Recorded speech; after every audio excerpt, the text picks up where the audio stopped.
ठीक है। तो अगर हम प्राइमरी की पर काम करना चाहते हैं तो पहला तरीका तो यह हो गया कि जिस समय आप अपने कॉलम को बना रहे हैं उसी समय आप उसको बता सकते हैं कि वो कॉलम प्राइमरी की कॉलम है। ये हो गया पहला तरीका।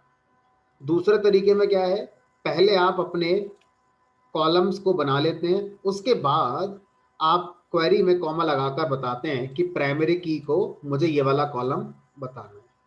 तो दोनों में से कोई भी तरीका आप यूज कर सकते हैं प्राइमरी की कॉलम को सेलेक्ट करने के लिए। ठीक है, चलिए आगे बढ़ते हैं। अब मान लो मैं स्टूडेंट टेबल के साथ आगे कंटिन्यू कर रहा हूं, तो यहाँ पर कुछ रिकॉर्ड इंसर्ट करेंगे।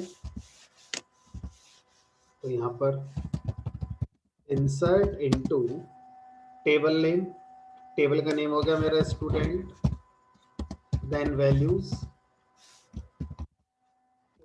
उसके बाद रोल नंबर की वैल्यू, मान लीजिए मैंने रोल नंबर 501 दे दिया, नेम आई सोनू दे दिया, मार्क्स की वैल्यू मान लीजिए मैंने 700 दे दी, इंसर्ट हो गया मार्क्स। अब अगर मैं यहाँ पर इंसर्ट इनटू स्टूडेंट वैल्यूज एक और मार्क्स एंटर कर देता हूँ 101, मान लीजिए इसका नाम भी सोनू है, और ये मान लीजिए 800, कुछ और मार्क्स कर दिए, मान लीजिए 111, ये मोनू है, मान लीजिए इसके मार्क्स 500। अब मान लीजिए मैंने फिर से सेम रोल नंबर यूज करा, नाम चेंज कर दिया, ठीक है, मार्क्स मान लीजिए चेंज कर दिया, तो ये एरर देना चाहिए, बोलेगा प्राइमरी की डुप्लीकेट एंट्री हो गई। डुप्लीकेट एंट्री 111 किसके लिए, इस प्राइमरी की के लिए डुप्लीकेट एंट्री यहाँ पर ये हो रही है। ठीक है, तो अब क्या करना है, यहाँ पर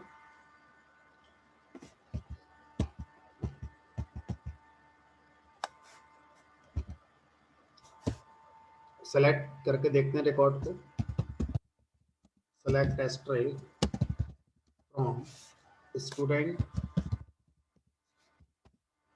ये आपके रिकॉर्ड्स आ गए। ठीक है, अब मान लीजिए आपने क्या करना है, आपने टेबल बन जाने के बाद टेबल के स्ट्रक्चर को मॉडिफाई करना है। लाइक अब मैं चाहता हूँ प्राइमरी की हटा दी जाए, या हमारा एक नया कॉलम ऐड करा जाए, या किसी कॉलम का नाम चेंज करा जाए। तो ये सब कैसे होगा, तो एग्जिस्टिंग टेबल है मेरे पास, उस टेबल के अंदर मुझे कुछ कॉलम्स ऐड करने हैं, या जो बने हुए हैं उनको डिलीट करना है, पर्टिकुलर कॉलम को डिलीट करना है, या कोई कॉन्स्ट्रेंट ऐड करना है, या कोई कॉन्स्ट्रेंट लगा हुआ है वो हटाना है। तो जब आप टेबल के डेटा पर काम ना करके टेबल का जो फॉर्मेट है, टेबल का जो स्ट्रक्चर है, उसको लेकर कुछ मॉडिफिकेशन करना चाहते हैं, तो जो हमारी कमांड होती है दैट इज अल्टर कमांड। तो अल्टर कमांड का यूज करके आप क्या कर सकते हैं, टेबल के स्ट्रक्चर को मॉडिफाई कर सकते हैं। ठीक है, तो सबसे पहले यहाँ देखते हैं अल्टर टेबल, टेबल का नेम, टेबल का नेम है मेरा यहाँ पर स्टूडेंट। ठीक है, तो अब यहाँ पर आप मान लीजिए एक नया कॉलम ऐड करना चाहते हैं। ठीक है, तो यहाँ पर क्या करेंगे, ऐड,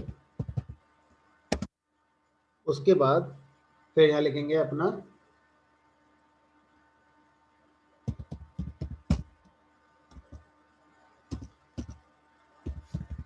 ऐड कॉलम, कॉलम का नेम, जिस नाम से कॉलम आप ऐड करना चाहते हैं। एक बार प्रॉपर सिंटैक्स इसका मैं चेक कर लेता हूँ, ये फाइल मैंने आपको लास्ट क्लास में शेयर कर दी थी।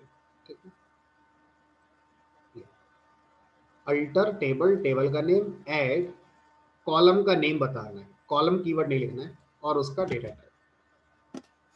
तो मान लीजिए यहाँ पर रोल नंबर हो गया, नेम हो गया, मार्क्स हो गया, मान लीजिए ब्रांच नाम का कॉलम ऐड करना चाहता हूँ,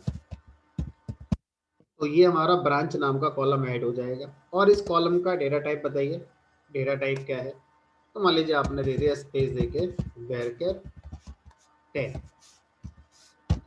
तो ये लाइन क्या करेगी, इस स्टूडेंट टेबल के अंदर इस ब्रांच नाम का कॉलम ऐड कर देगी और ये कॉलम स्ट्रिंग टाइप की वैल्यू को स्टोर करेगा। तो अब क्वेश्चन ये आता है कि जो कॉलम ऐड हुआ है अभी ब्रांच नाम से, उस कॉलम में वैल्यूज कहाँ से आएंगी, वैल्यूज तो कुछ होंगी नहीं हमारी। तो एग्जैक्टली आप जब उस कॉलम की वैल्यू को देखेंगे तो यहाँ पर सब नल वैल्यूज बाय डिफॉल्ट हमारी यहाँ पर आ रही। तो इस तरह से हम क्या कर सकते हैं, किसी भी कॉलम को ऐड कर सकते हैं।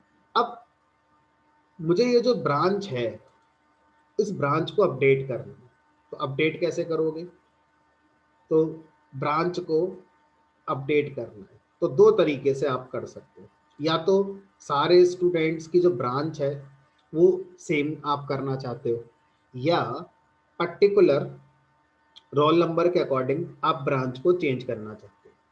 ठीक, तो मान लीजिए मुझे इनिशियली ये सीखना है कि अगर मुझे इन तीनों रिकॉर्ड्स की ब्रांच की वैल्यू नल की जगह पर मान लो CS रखनी है जस्ट फॉर एग्जांपल, तो कैसे करेंगे, तो अल्टर कमांड नहीं चलेगी, फिर अपडेट कमांड चलती है।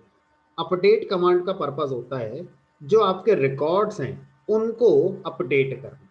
अल्टर कमांड का पर्पस होता है रिकॉर्ड्स पे काम नहीं करना, टेबल का जो फॉर्मेट है, टेबल का जो स्ट्रक्चर है उसको कुछ मॉडिफिकेशन अगर करना है तो फिर आप अल्टर कमांड से करेंगे। तो एक है अल्टर कमांड, एक है आपकी update command. Alter command table का फॉर्मेट अल्टर करने के लिए यूज करी जाती है, मॉडिफाई करने के लिए यूज करी जाती है।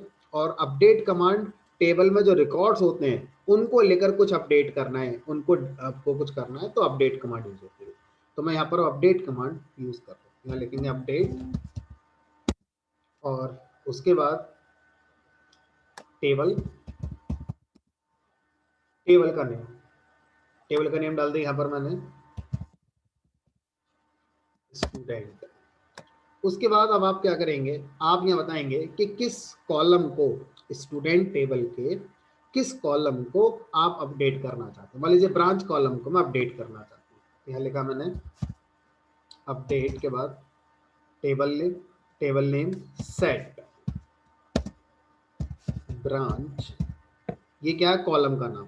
तो जिस कॉलम को अपडेट करना चाहते हैं उसके आगे सेट कीवर्ड पहले लगाएंगे, उसके बाद फिर कॉलम का नेम लिखेंगे। तो सेट एक कीवर्ड हो गया, ठीक है। तो ब्रांच इक्वल टू, मान लो मैंने कर दिया CS, और जब मैं एंटर करूंगा तो ये कमांड क्या करेगी, ये कमांड स्टूडेंट टेबल में ब्रांच कॉलम की वैल्यू को सेट कर देगी, क्या, CS। किस रो में, 3 रो है यहाँ पर, किस रो में करेगी, जितनी भी रोज हैं सारी रोज, ठीक है। तो ये कमांड सारी रोज में ये काम करेगी। कुछ एरर है,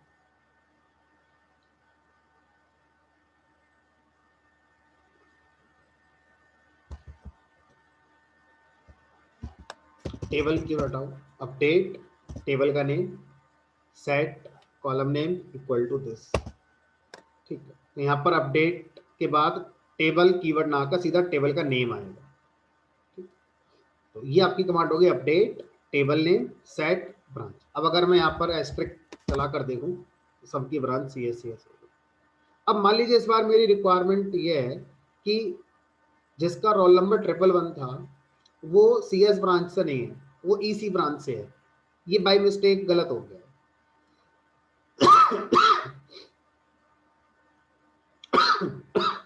तो यहाँ लिखेंगे अपडेट टेबल का नेम सेट देन कॉलम का नेम इज इक्वल टू जो आपको नई वैल्यू देनी है वो मान लो EC। लेकिन अब आप यहाँ पर ये बताएंगे कि भाई किस रो के लिए आप ये वाले अपडेशन को करना चाहते हैं, क्योंकि अगर आपने यहाँ पर नहीं बताया किस रो के लिए करना है तो फिर आपका सारे कॉलम्स के लिए हो जाएगा। तो जब भी आप रिकॉर्ड्स को अपडेट करते हैं और आप ये नहीं चाहते सारे रिकॉर्ड्स एक तरीके से अपडेट हों, पर्टिकुलर रिकॉर्ड को ही आप अपडेट करना चाहते हैं, या वो रिकॉर्ड्स जो पर्टिकुलर कंडीशन को सेटिस्फाई करते हो, सिर्फ उन पर ऑपरेशन हो, तो उसके लिए जैसे हम पाइथन प्रोग्रामिंग लैंग्वेज में इफ कंडीशन लगाते हैं, उसी तरह यहाँ पर वेयर कंडीशन होती है। तो वेयर कंडीशन आप पुट कर सकते हैं लास्ट में, यहाँ लिखेंगे वेयर।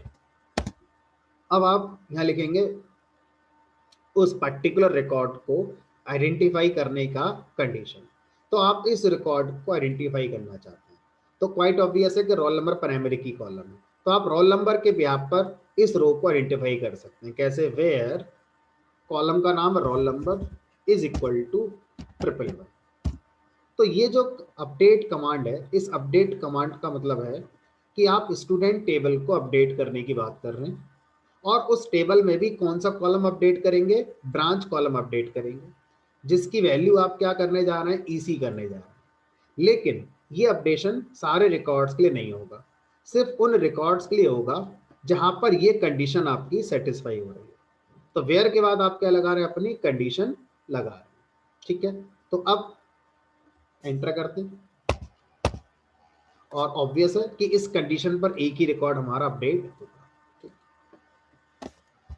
अब अगर सेलेक्ट करके देखें तो यहाँ पर आ गया हमारा ईसी। इस बात का ध्यान रखेंगे, जब हम पाइथन प्रोग्रामिंग लैंग्वेज में इफ कंडीशन लगाकर कोई भी अपडेशन करते थे, तो उस केस में यहाँ लिखते थे इफ रोल नंबर, मान लो ये पाइथन होती तो यहाँ डबल इक्वल लगाते कंपेयर करने के लिए, ऐसे करके, तब ये हमारी कंडीशन ट्रू और फॉल्स मानी जाती है। बट जब पाइथन की वेयर क्लॉज लगाते हैं, तो यहाँ पर कंपैरिजन करने के लिए आप सिंगल इक्वल का यूज करेंगे, डबल इक्वल आपने यहाँ पर यूज नहीं करना। ठीक है, तो ये सिंगल इक्वल क्या कर रहा है? ये हमारा कंपैरिजन करने वाला ही काम एसक्यूएल के अंदर कर रहा है, डबल इक्वल यहाँ पर नहीं लगा। ठीक, चलिए अब आगे चलते हैं। मान लीजिए इस बार मुझे क्या करना है, ये जो कॉलम था, इस कॉलम को मुझे ऐड करना आ गया। अगर आपसे कहा जाए कि किसी कॉलम को ड्रॉप कर दीजिए, तो कैसे करेंगे? मान लीजिए इसी कॉलम को ड्रॉप करना है, थोड़ी देर के लिए मान लेते हैं, तो इस कॉलम को ड्रॉप कैसे किया जाएगा? तो यहाँ लिखेंगे अल्टर। अब देखना, मैं कॉलम को ड्रॉप करने की बात कर रहा हूँ, यानी कि टेबल का जो स्ट्रक्चर है वो मेरा अपडेट होगा। ठीक है, तो फिर से अल्टर की याद आएगी, अल्टर टेबल, टेबल का नेम, इससे पहले हमने ऐड कीवर्ड लगाया था, अब लगाएंगे ड्रॉप कीवर्ड, ड्रॉप, उसके बाद कॉलम का नाम ब्रांच। तो ये कमांड क्या करेगी? जो ब्रांच कॉलम है उसको ड्रॉप कर देगी।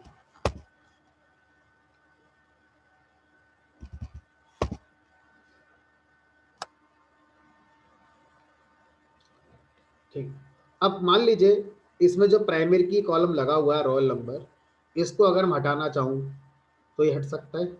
Answer is yes. क्या से हटेंगे? फिर से अल्टर टेबल, टेबल का नेम, ड्रॉप।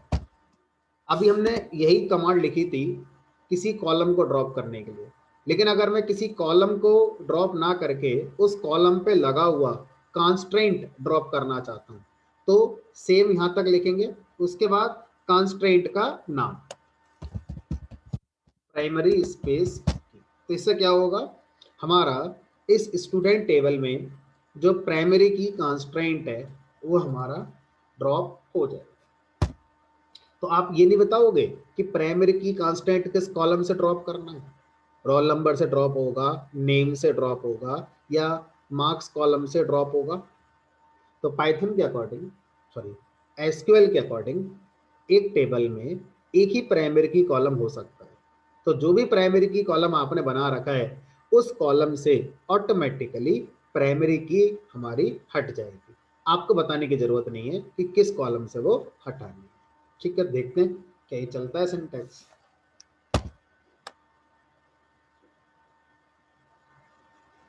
तो आपका क्या हुआ? अब प्राइमरी की कॉलम रोल नंबर हमारा नहीं रहा। ठीक है, चलो, तो अब यहाँ पर अगर मैं सेलेक्ट एस्ट्रिक करूंगा तो ये रिकॉर्ड आपके सामने आ रहा है। तो कैसे पता चलेगा कि अभी प्राइमरी की कॉलम नहीं है या है? तो सीधा सा कॉन्सेप्ट है, आप क्या करो, आप इसमें कोई एक रिकॉर्ड इंसर्ट करके देख लो, रोल नंबर जिसमें डुप्लीकेट हो, और वो एक्सेप्ट हो जाएगा। ठीक है, अब मान लो आपने प्राइमरी की को ड्रॉप कर दिया। अब मुझे टेबल दोबारा नहीं बनानी, बनी हुई टेबल है, पहले से उसमें कुछ डेटा पड़ा हुआ है, और कहीं कोई डुप्लीकेसी किसी कॉलम में नहीं हो रही है, स्पेशली रोल नंबर में नहीं हो रही है। तो क्या वापस से मैं रोल नंबर को प्राइमरी की कॉलम बना सकता हूँ, या शुरू से ही मुझे टेबल क्रिएट करनी पड़ेगी? क्योंकि हो सकता है कि मेरे पास यहाँ पर बहुत सारे रिकॉर्ड्स रखे हों, तो अब मैं अगर टेबल को ड्रॉप करके शुरू से करूंगा तो बहुत एफर्ट लगाने पड़ेंगे। तो फिर आप ऐसा कर सकते हैं, तो कैसे करेंगे, फिर से अल्टर लगाएंगे, तो यह लिखेंगे अल्टर टेबल, टेबल का नेम ऐड, क्या ऐड करना चाहते हो, प्राइमरी की ऐड करना चाहते हो, तो लिखेंगे यहाँ पर प्राइमरी स्पेस की, और प्राइमरी की ऐड करने के बाद अब देखो यहाँ पर जब आप ड्रॉप करते थे तो आप ये नहीं बताते थे कि प्राइमरी की कॉलम कौन सा है, क्योंकि वो एक ही होता था, जो होता है वही कॉलम से प्राइमरी की को हटा दिया जाएगा। लेकिन जब आप ऐड करने की बात करते हैं कि आप अपने स्टूडेंट टेबल को अल्टर कर रहे हैं, किस तरीके से कि आप उसमें एक प्राइमरी की ऐड करेंगे, तो आप एसक्यूएल को कैसे पता चलेगा कि आपके मन में क्या चल रहा है, कि किस कॉलम को इस टेबल के आप प्राइमरी की बनाना चाहते हैं? तो यहाँ पर आपको बताना ही पड़ेगा ब्रैकेट में कॉलम का नाम, जिस कॉलम को आप प्राइमरी की बनाना चाहेंगे। तो आपने बता दिया रोल नंबर को आप प्राइमरी की कॉलम बनाना चाहते हैं। ठीक है, तो इस तरह से हम क्या कर सकते हैं, ये तो अब आपका क्या हो गया, roll number column primary column फिर से बन गया। तो अल्टर कमांड का यूज हमने देखा अभी, किसी भी कॉलम को ऐड करने के लिए, किसी भी कॉलम को ड्रॉप करने के लिए, किसी भी कॉलम से कांस्टेंट हटाने के लिए, किसी भी कॉलम से कांस्टेंट को लगाने के लिए। अच्छा, किसी कॉलम का नाम रीनेम कर सकते हैं, मान लीजिए मेरा मन हो रहा है कि ये जो नाम है रीनेम हो जाए। ठीक है, तो जैसे रोल कॉलम का नाम रोल नंबर हो जाए, मान लीजिए मैं ऐसा कुछ चाहता हूँ, तो क्या ये रीनेम हो सकता है? तो हाँ, कैसे होगा, अल्टर कमांड, क्योंकि हम रिकॉर्ड्स पे काम नहीं कर रहे हैं, हम टेबल के स्ट्रक्चर से रिलेटेड जो भी करेंगे वो अल्टर से ही होगा। तो अल्टर का एक और यूज हो गया, किसी भी कॉलम को रीनेम करना, या टेबल का ही नाम चेंज करना चाहता हूँ, मान लीजिए मैं टेबल का नाम स्टूडेंट की जगह कुछ और करना चाहता हूँ, तो वो भी अल्टर से ही होगा। तो अल्टर से टेबल का नाम भी चेंज हो जाएगा, टेबल के किसी कॉलम का नाम चेंज हो जाएगा, या मैं चाहता हूँ कि टेबल के अंदर कॉलम का नाम तो सेम रहे लेकिन कॉलम का डेटा टाइप चेंज हो जाए। अभी ये इंटीजर है, अब मैं चाहता हूँ ये फ्लोट बन जाए, तो ये काम भी कैसे होगा, हमारा अल्टर से ही होगा। तो जब भी फॉर्मेट से रिलेटेड कोई मॉडिफिकेशन टेबल पे करेंगे, अल्टर कमांड से ही करनी होगी। फिलहाल रीनेम करने की बात करते हैं कि कैसे कॉलम को रीनेम किया जाता है। ठीक है,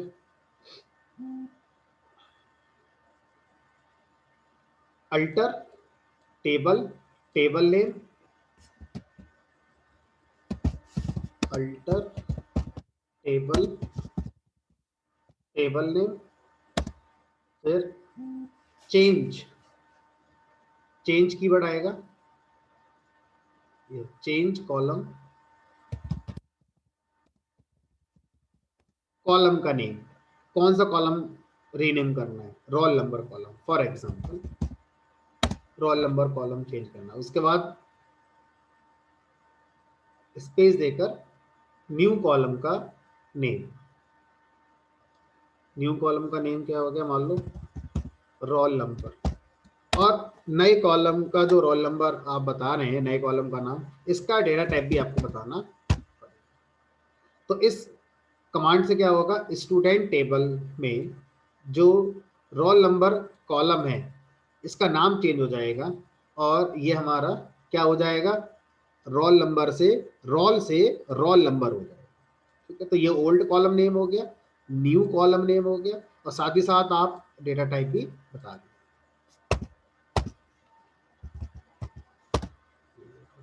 तो कॉलम का नाम क्या हो गया, रोल नंबर। सर एक क्वेश्चन है, जी, इस केस में कंस्ट्रेंट्स वही रहेंगे जो पुराने वाले कॉलम के ऊपर थे, कंस्ट्रेंट्स चेंज नहीं होगा ना? हाँ, अब ये एक अच्छा क्वेश्चन है कि जब आप कॉलम को रीनेम कर रहे हो, चेंज कर रहे हो, तो आपने कॉलम का नाम दिया, ये तो समझ में आया, लेकिन जब आपने कॉलम का टाइप भी बताया तो फिर मन में क्वेश्चन आया कि सर इसका कांस्टेंट, तो इसका वेरीफाई करने का तरीका क्या है, यहाँ पर डिस्क्राइब करिए टेबल का नाम स्टूडेंट, यानी कि कांस्टेंट हमारा अभी भी लगा हुआ है, कि हमारी कौन सी लगी हुई है, प्राइमरी की लगी हुई है। ठीक है, तो एक काम करते हैं सर, मैं यहाँ पर इसका नाम फिर से चेंज करता हूँ।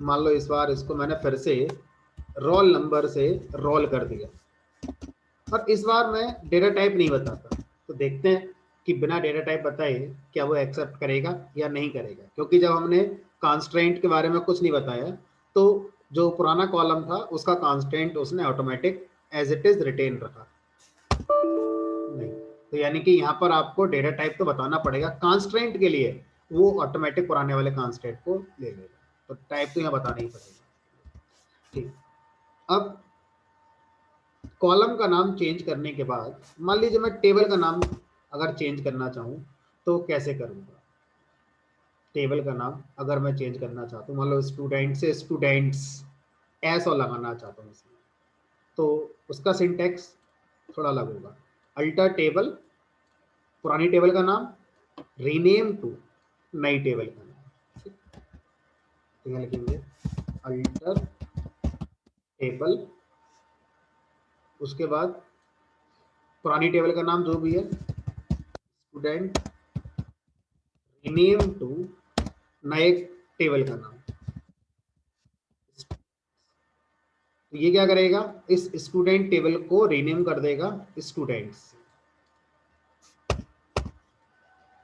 अब अगर मैं यहाँ पर लिखता हूँ सेलेक्ट एस्ट्रिक फ्रॉम स्टूडेंट, देखते हैं क्या कहता है, कह रहा है टेबल डज नॉट एग्जिस्ट, क्योंकि इसका नाम आपने अब स्टूडेंट्स कर दिया, आगे के प्रोग्राम में ये हमें ऐसे मिलेगा स्टूडेंट्स।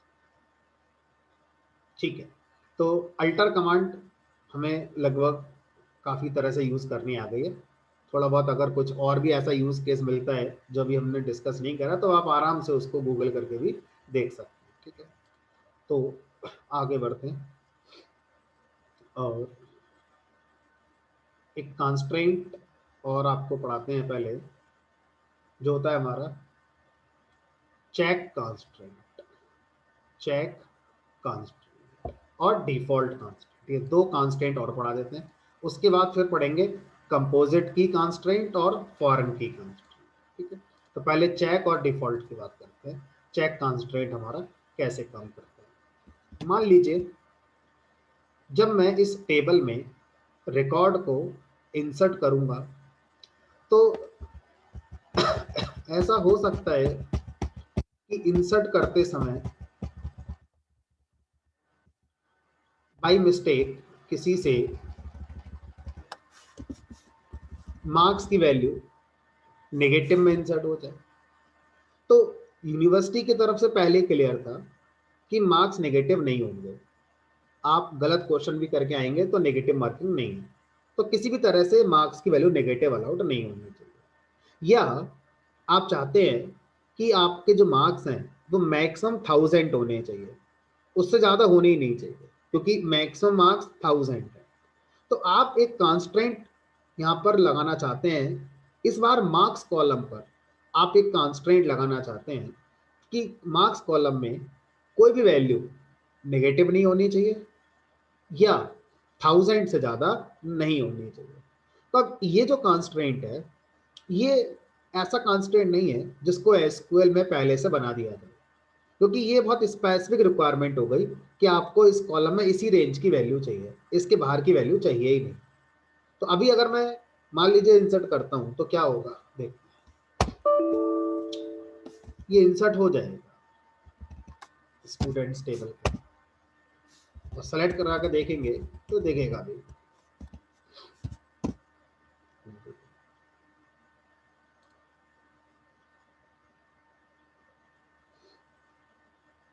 ठीक, तो ये हमारा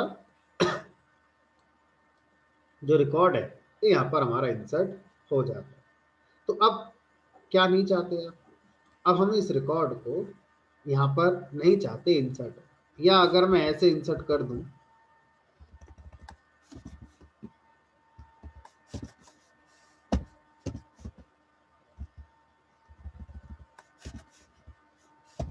तो ये नहीं होना चाहिए, क्योंकि मैक्सिमम मार्क्स सिर्फ कितने अलाउड हैं, 1000 अलाउड है, लेकिन ये तो इंसर्ट हो गए। तो ये वाला रिकॉर्ड और ये वाला रिकॉर्ड इंसर्ट ही नहीं होने चाहिए।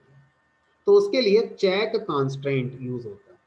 तो चेक कॉन्स्ट्रेंट मैं मार्क्स कॉलम पर अप्लाई कर सकता हूँ, और जब मार्क्स कॉलम पर हम चेक कॉन्स्ट्रेंट लगाएंगे तो फिर हम इसको इम्प्लीमेंट कर सकते हैं। ठीक है, तो पहले कि मुझे क्या करना होगा, अगर इस पर चेक कॉन्स्ट्रेंट लगाना है तो पहले इन दो रिकॉर्ड को डिलीट करना होगा, ये वाला रिकॉर्ड भी और ये वाला रिकॉर्ड। तो अब इस बार क्या अल्टर कमांड का यूज किया जाएगा, कौन सी कमांड यूज होगी वो एक अलग क्वेश्चन हो गया, लेकिन क्या अल्टर कमांड से हम इन दोनों रिकॉर्ड को डिलीट कर पाएंगे या नहीं, क्या यस सर, लगता है, कर पाएंगे। तो कर ले। अल्टर कमांड हमारा टेबल के फॉर्मेट को मॉडिफाई करती है। अगर मैं इन दोनों कमांड्स को, इन दोनों रिकॉर्ड्स को अल्टर से डिलीट करूंगा तो क्या टेबल के फॉर्मेट में कोई चेंज होगा, चेंज किस में हो रहा है, टेबल के अंदर जो रिकॉर्ड्स रखे हैं उनमें हो रहा है। तो जब भी आप रिकॉर्ड्स को अपडेट करते हैं तो उसके लिए अल्टर कमांड यूज नहीं होती। तो उसके लिए फिर क्या होता है, आप बताइए अपडेशन किस तरह का करना चाहते हैं। हमने कहा रिकॉर्ड को डिलीट करना, तो किसी भी रिकॉर्ड को डिलीट करने के लिए एक अलग ही कमांड आती है जिसका नाम है डिलीट कमांड। डिलीट कमांड का यूज करके हम किसी रिकॉर्ड को डिलीट कर सकते हैं, सेट ऑफ रिकॉर्ड्स को भी डिलीट कर सकते हैं। ठीक है, तो मैं लिखूंगा डिलीट फ्रॉम, कहाँ से डिलीट करना है, टेबल का नेम, डिलीट फ्रॉम स्टूडेंट्स। अब अगर मैंने ऐसे ही लिखकर एंटर कर दिया तो ये कमांड क्या करेगी, इस स्टूडेंट्स टेबल में जितने भी रिकॉर्ड्स हैं इन सारे रिकॉर्ड्स को डिलीट कर देगी। बट मुझे ऐसा नहीं कराना है, मुझे पर्टिकुलर रिकॉर्ड को डिलीट करना है। तो लिखेंगे डिलीट फ्रॉम स्टूडेंट्स।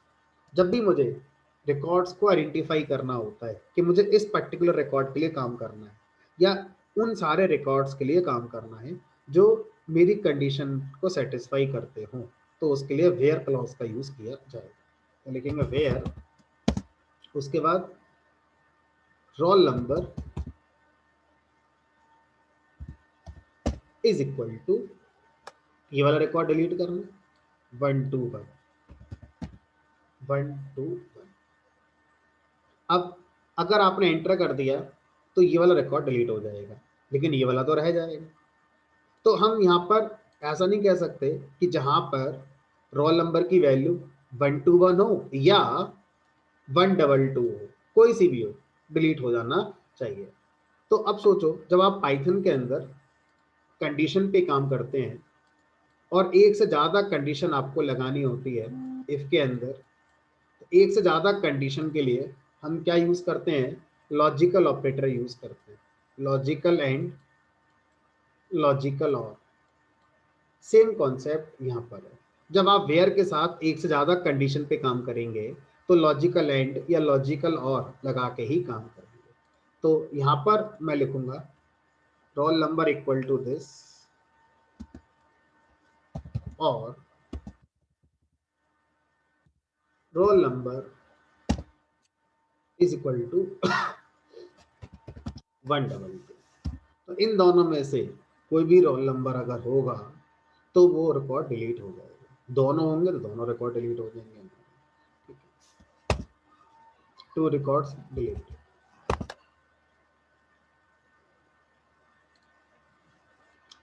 ठीक है, आगे बढ़ते हैं। अब मैं इस मार्क्स कॉलम पर चेक कांस्टेंट लगाता हूँ।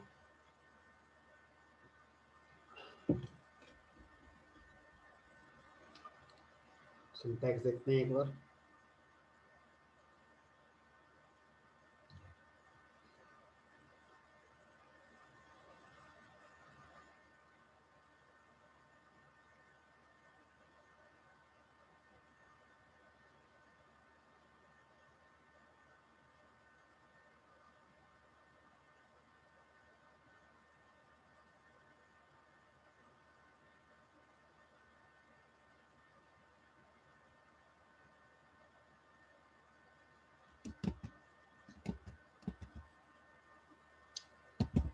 अल्टर टेबल,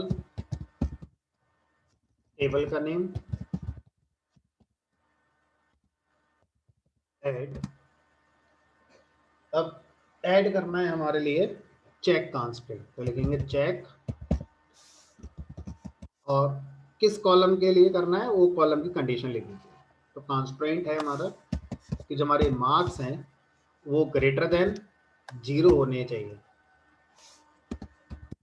एंड जो मार्क्स है वो लेस देन इक्वल टू 1000 भी होने चाहिए।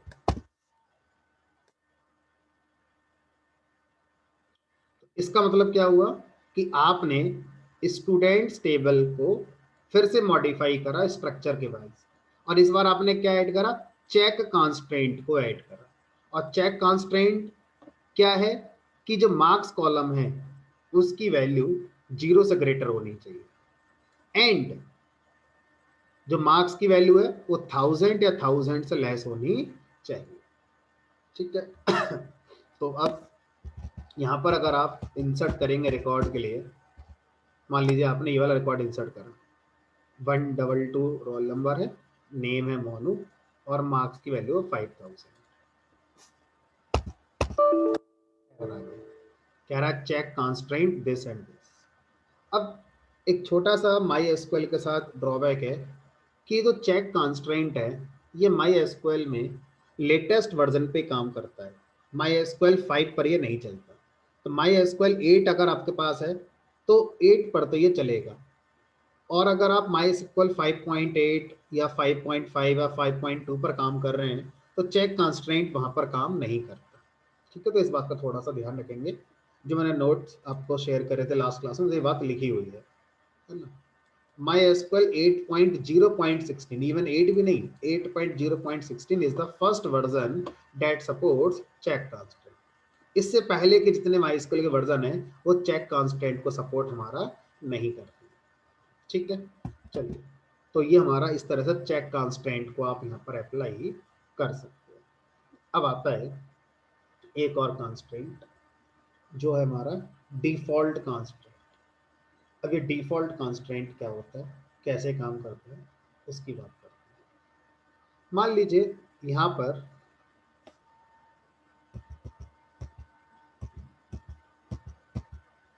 मैं एक रिकॉर्ड इंसर्ट कर रहा हूँ,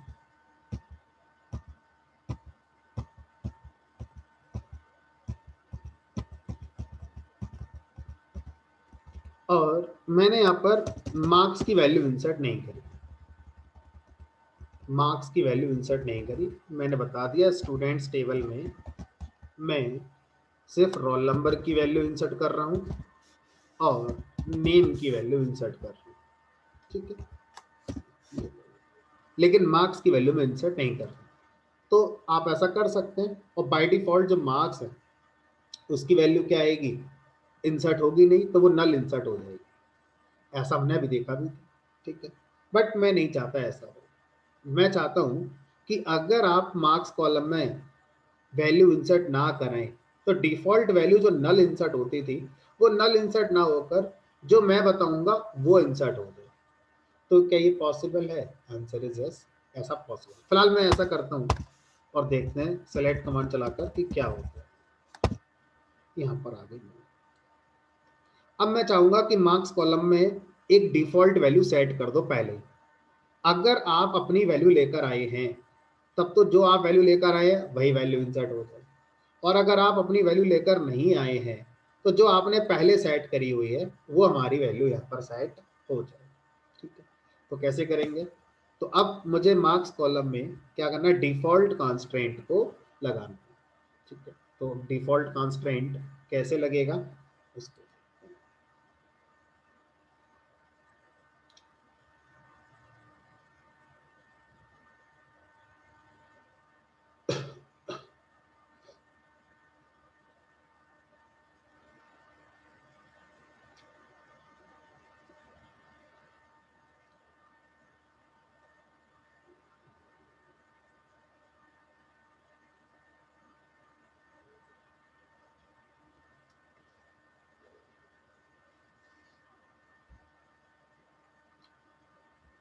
देखते हैं, कोशिश करते हैं। Alter table name add default. अब डिफॉल्ट कंस्ट्रेंट ऐड करना है, किस पर ऐड करना है, कॉलम का नाम बताएंगे और डिफॉल्ट वैल्यू क्या रखनी है वो बताएंगे। मार्क्स कॉलम के लिए करना है और डिफॉल्ट वैल्यू मान लो मैंने कर दी यहाँ पर 500।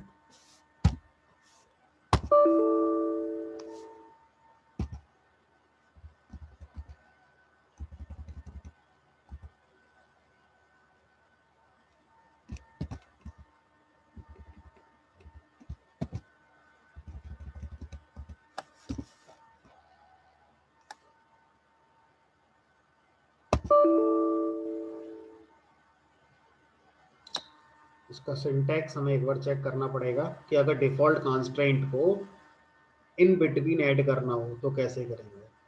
इनिशियली करना होगा तो हम कर ही लेंगे, 1 मिनट रुक जाओ चेक कर लेंगे।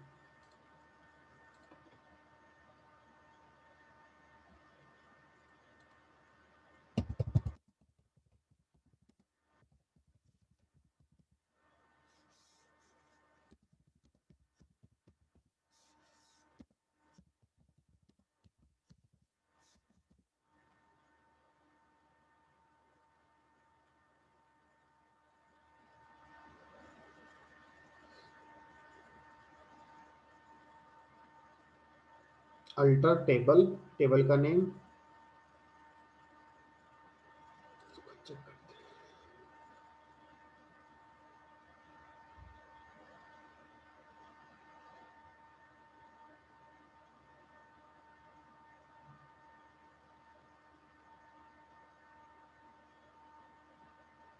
Using this syntax alter table name, after that again alter column का नेम, सेट डिफॉल्ट वैल्यू करके देखते हैं इसको। अल्टर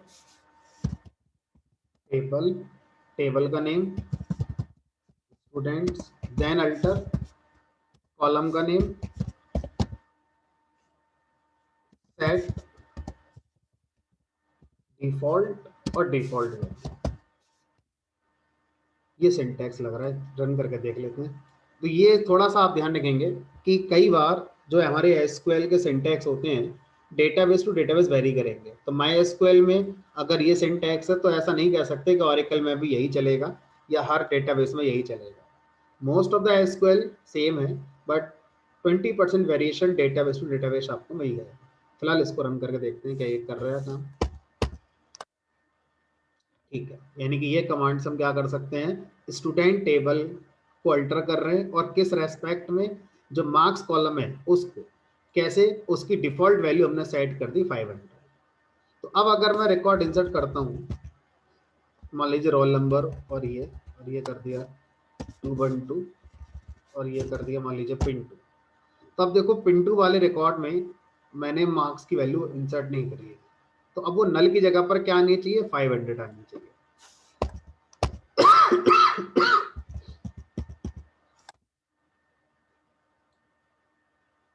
पहले क्या आ रही थी हमारी ये चलिए, तो ये हमारा हो जाता है डिफॉल्ट कांस्टेंट। कैसे हमारा डिफॉल्ट कांस्टेंट काम करता है, तो प्राइमरी की कांस्टेंट हो गया, चेक कांस्टेंट हो गया, आपका डिफॉल्ट कांस्टेंट हो गया। प्राइमरी की मिलकर बनता है यूनिक की कांस्टेंट और नॉट नल कांस्टेंट से। अब लगभग सारे कांस्टेंट हो गए, आपके दो कांस्टेंट रह जाते हैं, कंपोजिट की और फॉरेन की कांस्टेंट। ठीक है, तो इन दोनों को ही पढ़ते हैं। तो कांस्टेंट वाला जो कॉन्सेप्ट है ये हमारा कंप्लीट हो जाएगा। तो पहले कंपोजिट की को पढ़ते हैं, उसके बाद फिर फॉरेन की को पढ़ेंगे। ठीक, तो कंपोजिट की कांस्टेंट का क्या कॉन्सेप्ट है उसको समझते हैं। मान लीजिए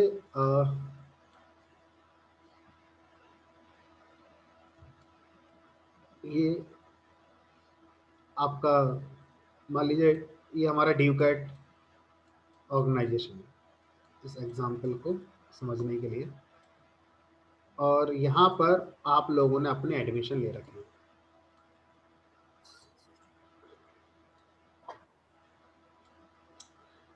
तो जब आप एक सिचुएशन लेके चलते हैं कि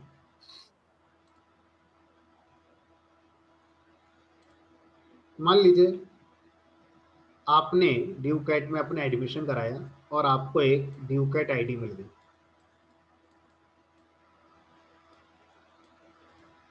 आपका नाम आ गया, आपको एक कोर्स आपको मिल गया कि किस कोर्स में आप रजिस्टर हैं।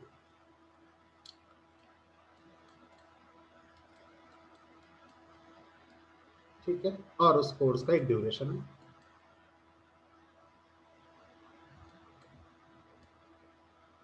ठीक, अब मान लीजिए किसी की आईडी है 123, जस्ट फॉर एग्जांपल, उसका नेम है सोनू, और मान लो उसने पाइथन कोर्स के लिए एडमिशन कराया और जिसका ड्यूरेशन है हमारा 2 मंथ्स।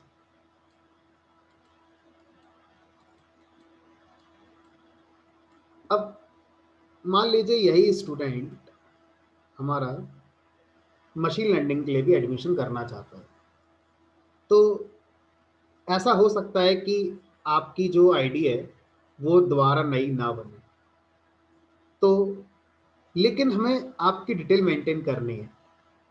तो मुझे क्या करना होगा, उसी आईडी पर जो आपकी आईडी चल रही थी उसी इंसान के लिए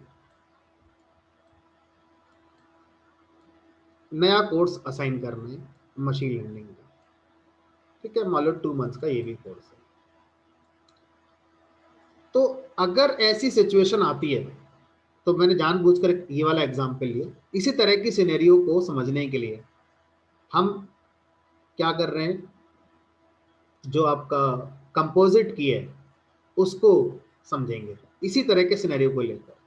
क्योंकि अगर आपने यहाँ पर इसे बना दिया प्राइमरी की, मान लीजिए ड्यूकेट आईडी कॉलम आपका प्राइमरी की बन जाता, तो फिर आप अपने कोर्स को अपग्रेड नहीं कर पाएंगे क्योंकि आपकी आईडी वही है। लेकिन जैसे ही आप अपना कोर्स मशीन लर्निंग में भी अपग्रेड कराएंगे तो हम आपको मेंटेन करेंगे नए रिकॉर्ड में। ठीक है, लेकिन टेबल पर प्राइमरी की कॉलम लगे होने की वजह से आपकी नई एंट्री हो नहीं पाएगी। तो अब यहाँ पर हम प्राइमरी की कॉलम हटा नहीं सकते, क्योंकि अगर मैंने यहाँ हटा दिया तो फिर क्या आएगा, 123 ड्यूकेट आईडी पर कोई और भी आ जाएगा, मोनू भी आ जाएगा। कोई 123 पर मान लो गलती से मोनू आ गया तो वो गलती मानी नहीं जाएगी। क्यों? क्योंकि प्राइमरी कॉलम तो है नहीं आपका ड्यूकेट आईडी। तो आप क्या चाहते हैं, हमने कहा ये चाहते हैं कि ये जो कॉलम है प्राइमरी की कॉलम, ये एक से डिसाइड ना हो, ये दो से डिसाइड हो। ये और ये दोनों कॉलम मिलकर प्राइमरी की कॉलम का काम करें। अगर इन दोनों कॉलम में वैल्यू सेम है तो हम डुप्लीकेट रिकॉर्ड मानेंगे, लेकिन अगर किसी में भी किसी एक में अलग है तो हम डुप्लीकेट रिकॉर्ड नहीं मानेंगे। ठीक है, तो ये कैसे होगा कि दो या दो से ज्यादा कॉलम मिलकर डुप्लीकेसी को रिप्रेजेंट करें, जबकि प्राइमरी की क्या करता है, प्राइमरी की कॉलम एक होता है और उस एक कॉलम में जैसे डुप्लीकेट वैल्यू आई बाकी कॉलम में क्या है क्या नहीं इससे फर्क नहीं पड़ता। ठीक है, तो आपको डुप्लीकेसी मानी जाती है। तो इस बार आप एक से ज्यादा कॉलम में वैल्यूज को डुप्लीकेट चेक करेंगे। अगर उन सारे कॉलम में डुप्लीकेट है तब आप बोलेंगे हाँ भाई ये पूरा रिकॉर्ड डुप्लीकेट। तो जैसे इस एग्जांपल में मैं ड्यूकेट आईडी कॉलम और नेम कॉलम इन दोनों कॉलम के बेस पर डुप्लीकेसी डिसाइड करूंगा, अकेले इसके बेस पर नहीं, अकेले नेम पर नहीं। क्यों? क्योंकि हो सकता है कि किसी की ड्यूकेट आईडी 501 है, उसका नाम भी सोनू हो सकता है लेकिन ये वैलिड रिकॉर्ड है। तो सिर्फ नेम को प्राइमरी की नहीं बना सकते, सिर्फ ड्यूकेट आईडी कॉलम को प्राइमरी की नहीं बना सकते, लेकिन इन दोनों को मिलाकर अगर मुझे प्राइमरी की बनाना हो तो हम बना पाए। या किसी दो को मिलाकर, हो सकता है आप तीन को मिलाएं कि सर तीनों को ले लो, ड्यूकेट आईडी भी ले लो, नेम भी ले लो, कोर्स भी ले लो। अगर ये तीनों वैल्यू सेम है तब हमारा डुप्लीकेट माना जाएगा, अदरवाइज डुप्लीकेट नहीं माना जाएगा। या कोई से दो ले लो, ड्यूकेट आईडी ले लो, कोर्स ले लो।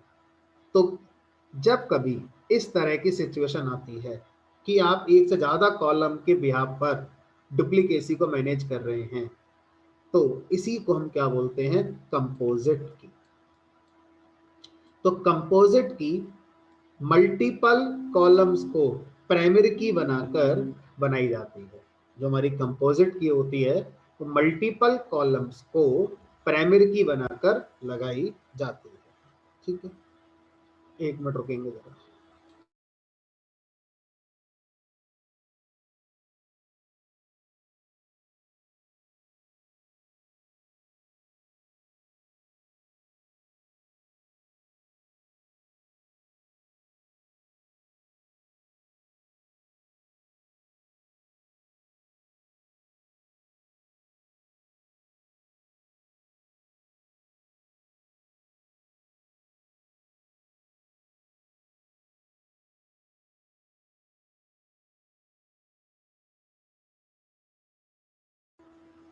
फाइन, तो इस तरह से कॉन्सेप्ट आता है आपका कंपोजिट की का।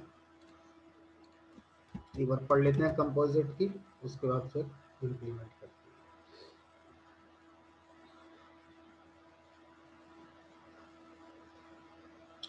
तो कंपोजिट की क्या होती है, एक composite key is a combination of two or more columns in a table that can be used to uniquely identify each row in a table। ठीक है, तो इस तरह से हम कंपोजिट की के कॉन्सेप्ट को यहाँ पर समझ सकते हैं। कैसे ये हमारी यूज होती है, कैसे ये बनाई जाती है, उसको समझने की कोशिश करते हैं। तो मान लीजिए मैं एक नई टेबल बना देता हूँ जिससे कोई कंफ्यूजन ना रहे। तो मैंने लिखा क्रिएट टेबल, टेबल का नेम मान लो स्टूडेंट्स 3 नाम से बना दी, और इसमें एक कॉलम बनाया मान लो DID, इंटीजर टाइप का बना दिया। एक कॉलम बना दिया नेम varchar टाइप का। एक कॉलम बना दिया मान लीजिए कोर्स varchar टाइप का। ऐसे और भी आप बनाना चाहो तो बना सकते हो। मान लो आपने बना दिया ड्यूरेशन,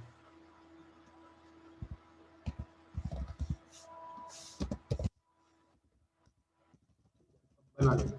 अब मुझे क्या करना है, मुझे यहाँ पर कंपोजिट की बनानी है। मान लीजिए मैं इन दोनों को मिलाकर कंपोजिट की बनाना चाहता हूँ। ठीक है, तो या इन दोनों को मिलाकर कंपोजिट बनाना चाहता हूँ, या किन्हीं भी दो को मिलाकर मैं कंपोजिट बनाना चाहता हूँ, तो आप बना सकते हैं। ठीक है, तो क्या लिखेंगे, यहाँ लिखेंगे प्राइमरी स्पेस की ब्रैकेट DID कॉमा नेम। यानी कि सिंटैक्स वाइज अगर हम देखें तो कुछ भी नया नहीं है। जो प्राइमरी की ऐड करने का सिंटैक्स था उसी सिंटैक्स में कॉमा लगाकर एक कॉलम का नाम और लिख दिया। तो अलग नाम क्यों दे रहे हैं कंपोजिट की, क्योंकि बहुत से ऑथर्स ये कहते हैं कि एक टेबल में एक से ज्यादा प्राइमरी की नहीं होती है। लेकिन जब हम सिंटैक्स पर जा रहे हैं तो सिंटैक्स तो बिल्कुल वही है जैसे प्राइमरी की को ऐड करने का सिंटैक्स है, सिर्फ एक कॉलम के साथ कॉमा लगाकर दूसरा कॉलम भी आपने मेंशन कर दिया। तो जो इस तरह के कॉन्सेप्ट को नाम दिया गया है वो कंपोजिट की नाम दिया गया है। बट सिंटैक्स में कंपोजिट की नाम से कोई भी ऐसा कीवर्ड या कोई ऐसा फंक्शन नहीं है, लिखना आपने प्राइमरी की ही है। तो बहुत से ऑथर ये कहते हैं फिर तो एक टेबल में एक से ज्यादा प्राइमरी की अलाउड हो गई। तो जब हम कहते हैं कि हाँ हो गई, तो इसी को फिर क्या बोल दिया जाता है, कंपोजिट की बोल दिया जाता है। ठीक है, अब इसमें कुछ रिकॉर्ड इंसर्ट करते हैं, इस कॉन्सेप्ट को समझिए। इंसर्ट इनटू, टेबल का नेम लेकर चलते हैं, इंसर्ट इनटू स्टूडेंट्स 3 वैल्यूज। मान लो ड्यूकेट आईडी कर दी मैंने किसी की 100, नेम किसी का ए कर दिया, कोर्स मान लो कर दिया मैंने 5। अब अगर मैं यहाँ पर ये करता हूँ 100 नेम कर दिया बी, कोर्स कर दिया पाइथन, तो ये वैलिड है। क्यों? क्योंकि सिर्फ प्राइमरी, ये हमारा रोल नंबर या ड्यूकेड आईडी सिर्फ प्राइमरी की नहीं। और अगर मैं यहाँ पे करता हूँ, मान लीजिए 100 1 और ये ए, यानी कि यहाँ पर ए ऑलरेडी आ चुका है, फिर से ए आ रहा है, कोई फर्क नहीं पड़ता, वैलिड है। लेकिन अगर आपने ऐसा कर दिया कि 101 ऑलरेडी आ चुका है और ए भी आ चुका है, लेकिन आप यहाँ पर कोई और कोर्स में आना चाह रहे हैं, मान लो जावा, तो ये क्या होगा हमारा डुप्लीकेट एंट्री। किस किस के लिए? दो कॉलम को एक साथ लेकर चल रहा है कि भाई इन दोनों कॉलम के अकॉर्डिंग आपकी जो रो है वो डुप्लीकेट है। ठीक है, तो समझने के लिए मैंने एक एग्जांपल बताया। इस तरह की और भी ढेर सिचुएशन हो सकती हैं जहां पर आप एक से ज़्यादा कॉलम के बेस पर डुप्लीकेसी को मेंटेन करने की बात करते हैं। तो हर उस केस में हम क्या लेकर चलते हैं? कंपोजिट की वाले कॉन्सेप्ट को लेकर चलते हैं। ठीक, चलो अब एक और कॉन्सेप्ट होता है और उस कॉन्सेप्ट का नाम होता है हमारा फॉरेन की कॉन्सेप्ट। अभी फॉरेन की का कॉन्सेप्ट क्या कहता है उसकी बात करते हैं। तो फिर से एक एग्जांपल लेते हैं कि एक स्टूडेंट नाम की टेबल है और एक हॉस्टल नाम की टेबल है। स्टूडेंट में कुछ रिकॉर्ड पढ़ते हैं, कुछ स्टूडेंट्स पढ़ते हैं, मतलब ये रोल नंबर हो गया, ये नेम हो गया, ठीक है, ये उनकी ब्रांच हो गई।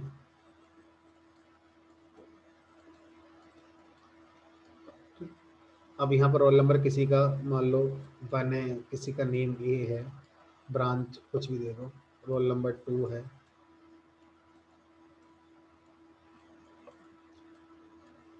तो ये कॉलेज टेबल है जिसमें स्टूडेंट्स की इंफॉर्मेशन लिखी हुई है। अब इस कॉलेज में जितने भी स्टूडेंट पढ़ते हैं, या तो वो हॉस्टल में रहते हैं या वो हमारे डे स्कॉलर्स हैं, मतलब अपने खुद के कन्वेंस में रहते हैं, आना जाना उनका अपना अकोमोडेशन है। तो यहाँ पर जो हॉस्टल नाम की टेबल है, इस हॉस्टल टेबल में हमें कुछ स्टूडेंट की इंफॉर्मेशन मेंशन करनी है, जिनका रोल नंबर यहाँ पर होगा, रूम नंबर होगा कि उनका रूम नंबर यहाँ पर क्या है, बस इतनी मेंशन कर लेते हैं हम। तो मान लीजिए जिसका रोल नंबर 2 था, ये हॉस्टल में रहता है, ये आ गया रोल नंबर 2 वाला हॉस्टल में रहता है, जिसका रूम नंबर है 105 मान लो। अब हमें कुछ इस तरह से चीज़ों को मेंटेन करना है कि अगर कोई आउटसाइडर इस हॉस्टल में रहने आए तो वो रह ना पाए। मान लो किसी का रोल नंबर है 10 और उसको रूम नंबर अलॉट हो गया मान लीजिए 100, लेकिन ये वाला जो स्टूडेंट है जो हॉस्टल में आ रहा है वो कॉलेज में है ही नहीं हमारा, मतलब ये आउटसाइडर है, फिर तो ये अलाउड नहीं है, एरर आता है। तो हम ये चाहते हैं हॉस्टल में सिर्फ वही स्टूडेंट्स की एंट्री हो जो कॉलेज में पढ़ते हैं। मैं ये नहीं कह रहा हूँ कि सारे कॉलेज में पढ़ने वाले यहाँ पर आएंगे, नहीं, जो हॉस्टल में रहेंगे वो वही रहेंगे जो कॉलेज में पढ़ते हैं। अगर कोई रिकॉर्ड ऐसा हॉस्टल में है जो कॉलेज में नहीं है तो वो हॉस्टल में होना नहीं चाहिए, वहां से उसको एंटर नहीं होने देना है। तो ये कैसे रोकोगे? यानी कि आप हॉस्टल टेबल जब बनाओगे तो इस हॉस्टल टेबल का कहीं ना कहीं आप एक रिलेशन देना चाहते हैं कॉलेज टेबल के साथ, और कॉलेज टेबल के साथ भी किस कॉलम के लिए? इस रोल नंबर कॉलम के लिए, क्योंकि रोल नंबर पर हम काम करेंगे कि जो रोल नंबर यहाँ पर है वही रोल नंबर भी यहाँ होना चाहिए, तभी वो एक रिकॉर्ड यहाँ पर एंटर होगा, अदरवाइज वो एंटर नहीं होना चाहिए। तो क्या ऐसे हो सकता है कि एक टेबल में रिकॉर्ड को इंसर्ट होने के लिए या और रिकॉर्ड पर ऑपरेशन करने के लिए हम एक दूसरी टेबल पर डिपेंड करते हैं कि पहले वहां देख कर आओ वहां पर ये चीज है या नहीं, अगर होगी तो यहाँ पर अलाउड है वरना अलाउड नहीं है? Answer is yes. इस तरह की डिपेंडेंसी को क्रिएट करने के लिए, इस तरह की हम रेफरेंसिंग कर रहे हैं, हम हॉस्टल टेबल को रेफर करवा रहे हैं कॉलेज टेबल से। तो इस तरह की रेफरेंसिंग को करने के लिए, डिपेंडेंसी को बनाने के लिए जो कॉन्सेप्ट लाया गया उसका नाम है फॉरेन की कॉन्सेप्ट। फॉरेन की, देखो फॉरेन शब्द का मतलब होता है बाहरी, जैसे आप कहते ना फॉरनर है, ये बाहरी आदमी है, हमारी नेटिव कंट्री का पार्ट नहीं है, तो उसी सेंस में आप समझो ये हमारी एक टेबल हो गई। इस टेबल के अंदर अगर हम एक कोई फॉरेन की बनाएंगे या फॉरेन की कॉन्सेप्ट को ऐड करेंगे, मतलब इस टेबल के बाहर की किसी टेबल से हमारा कम्युनिकेशन होगा। तो यहाँ पर फॉरेन मतलब हो गया बाहरी टेबल, मतलब दूसरी टेबल। जिस टेबल पर हम काम कर रहे हैं उसके कॉलम के अलावा दूसरे कॉलम, दूसरी टेबल के कॉलम भी हमारे यूज होंगे। That is the context of this foreign word, foreign. ठीक है, तो कैसे करेंगे इस काम के लिए, इसको समझने की कोशिश करेंगे पहले कि कैसे इस काम को यहाँ पर किया जाता है। ठीक है, तो थोड़ा इसको पढ़ लेते हैं, उसके बाद फिर इसको मैं इम्प्लीमेंट करके दिखाऊंगा कैसे इसको इम्प्लीमेंट किया जाता है। तो ए फॉरेन की is a key use to link two tables together. समझ में आ गया, दो टेबल को लिंक करने के लिए फॉरेन की का यूज किया जाता है। ठीक है, अब a foreign key is a column in one table that refers to primary key in other table। थोड़ा सा ये टेक्निकल हुआ, थोड़ा समझिए। a foreign key is a column in one table that refers to the primary key in other table। ठीक है, इसको मैं फिर से ग्राफिकली बना रहा हूँ। ये आपकी कॉलेज टेबल, ये आपकी हॉस्टल टेबल। तो आप क्या कर रहे हैं, हॉस्टल टेबल में एक कॉलम है रोल नंबर नाम का, इसको आप बनाएंगे फॉरेन की कॉलम। और ये जो फॉरेन की कॉलम होता है ये दूसरी टेबल में किसी कॉलम के साथ एक रिलेशन रखता है, दूसरी टेबल कॉलेज टेबल। और जिस कॉलम के साथ ये रिलेशन रखेगा वो कॉलम प्राइमरी की कॉलम होना चाहिए। अब पढ़ो इसको, ए फॉरेन की इज ए कॉलम, फील्ड को कॉलम कहते हैं, इन वन टेबल। तो ये वन टेबल मतलब हॉस्टल टेबल, डेट रेफर्स जो कि रेफर करता है। तो ये कॉलम हम फॉरेन की कॉलम बना रहे हैं हॉस्टल टेबल में जो कि रेफर करता है टू द प्राइमरी की in other table. Other table कौन है, मेरी कॉलेज, इस टेबल के प्राइमरी की कॉलम को रेफर कर। ठीक है, तो इस तरह से यहाँ पर हमारा फॉरेन की वाला कॉन्सेप्ट यूज हो जाता है। ठीक है, फिर आगे पढ़ेंगे। The foreign key constraint also prevents invalid data from being inserted into the foreign key column because it has to be one of the value contained in the table it points to। इसका हिंदी मतलब यही है कि ये जो आपका table है, ये टेबल अगर एक फॉरेन की कंटेन करता है और जो फॉरेन की कॉलम दूसरे टेबल के प्राइमरी की से रेफर होती है, तो इस टेबल के अंदर इनवैलिड डेटा इंसर्ट होने से रोका जा सकता है। किस तरह का इनवैलिड डेटा, कि जो फॉरेन की के अंदर वैल्यू यहाँ आएगी वो वैल्यू जिस कॉलम को ये रेफर कर रहा है उस कॉलम में भी होनी चाहिए। अगर नहीं है तो फिर यहाँ पर हमारा रिकॉर्ड इंसर्ट नहीं होगा। चलिए अब इसका कोड बनाते हैं। तो जो थोड़ा बहुत रह गया होगा समझ में आने से वो कोड बनाकर देखेंगे तो अपने आप समझ में आ जाएगा, क्योंकि अगर मैं ऐसा समझाता रहूंगा तो समय निकलता जाएगा और समझ में आएगा नहीं। तो दो टेबल बनाते हैं इस काम को करने के लिए। तो मान लीजिए यहाँ पर एक टेबल बनाई मैंने,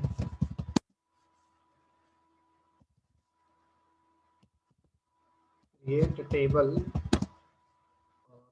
कॉलेज नाम की टेबल बना ली और इस कॉलेज टेबल में मान लो रोल नंबर कॉलम बनाया, टीजर इसको बना दिया प्राइमरी की, इसमें नेम दे दिया, बस इतना ही रखा, इससे ज़्यादा कुछ नहीं। ठीक है, तो ये टेबल बनकर तैयार हो गई हमारी कॉलेज टेबल, जिसमें रोल नंबर कॉलम है, प्राइमरी की स्पेलिंग सही लिख देते हैं, प्राइमरी की कॉलम बन गया, और नेम कॉलम है जो वर्कर टाइप का है।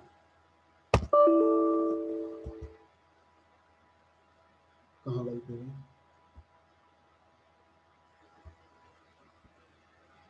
वर्कर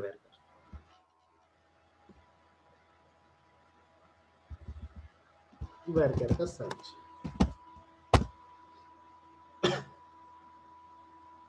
तो एक टेबल बन गई हमारी कॉलेज नाम की जिसमें दो ही कॉलम है बस। ठीक, अब मैं एक दूसरी टेबल बना रहा हूँ और इसका नाम कर दिया मान लीजिए हॉस्टल। ठीक है, हॉस्टल टेबल। अब हॉस्टल टेबल में हमने यहाँ पर एक कॉलम बनाया। अब उस कॉलम का नाम कुछ भी रख दो, फर्क नहीं पड़ता। उस कॉलम का नाम मान लो मैंने रोल नंबर रख दिया। अब ये बात थोड़ा ध्यान देखने वाली है। और यहाँ पर मैंने लिख दिया रूम नंबर।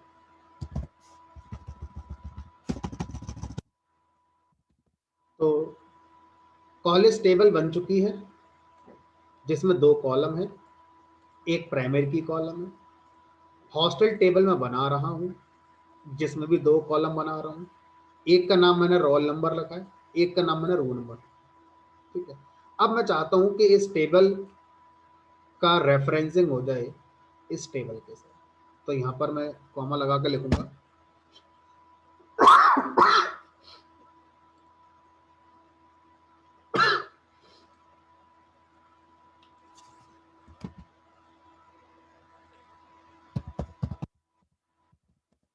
फॉरेन की।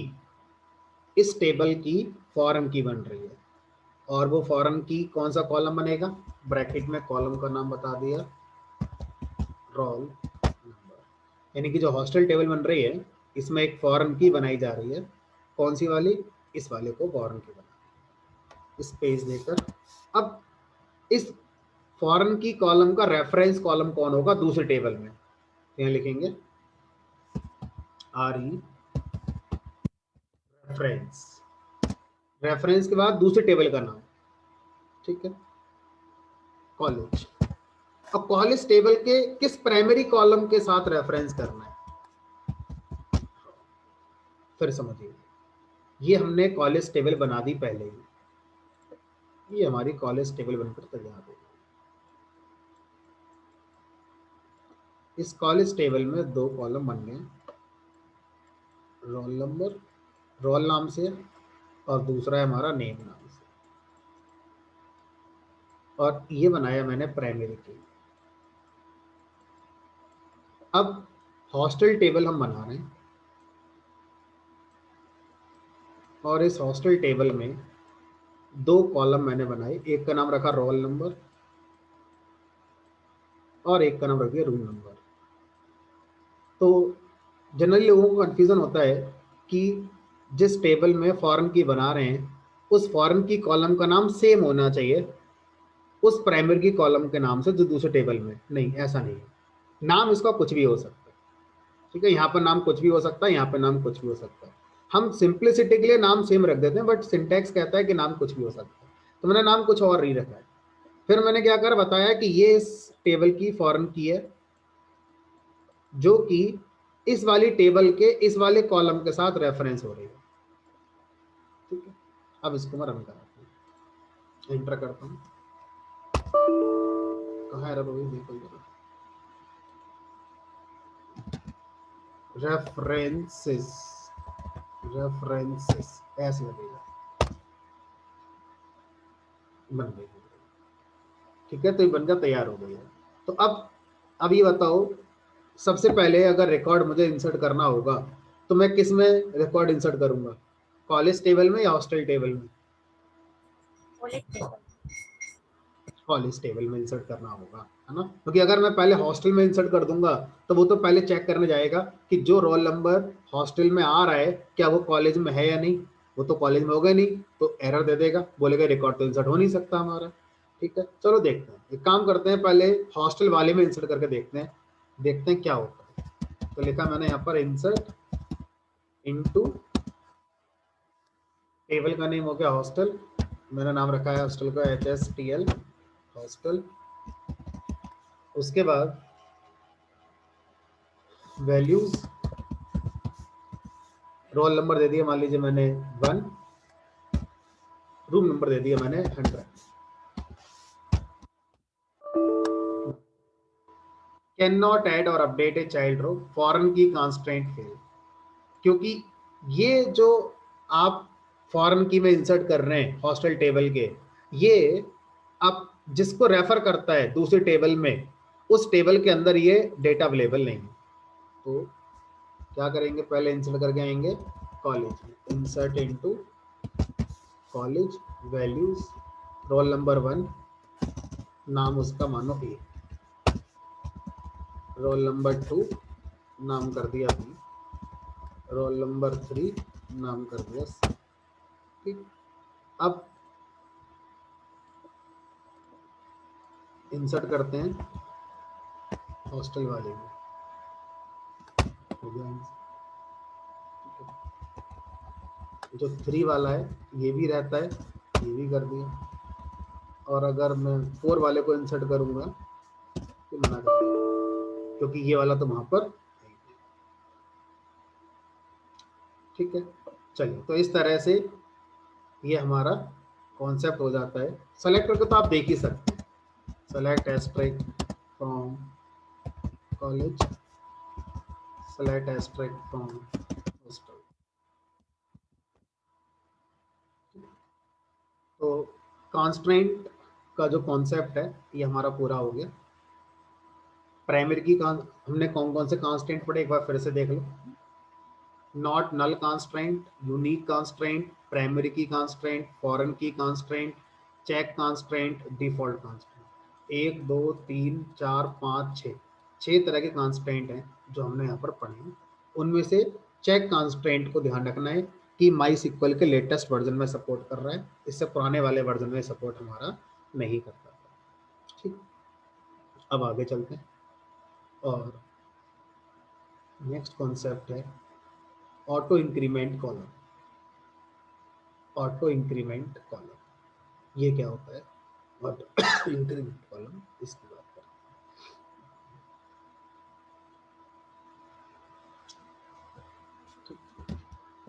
सिनेरियो और किस तरह की जगह ये यूज होता है उसको भी देखते हैं।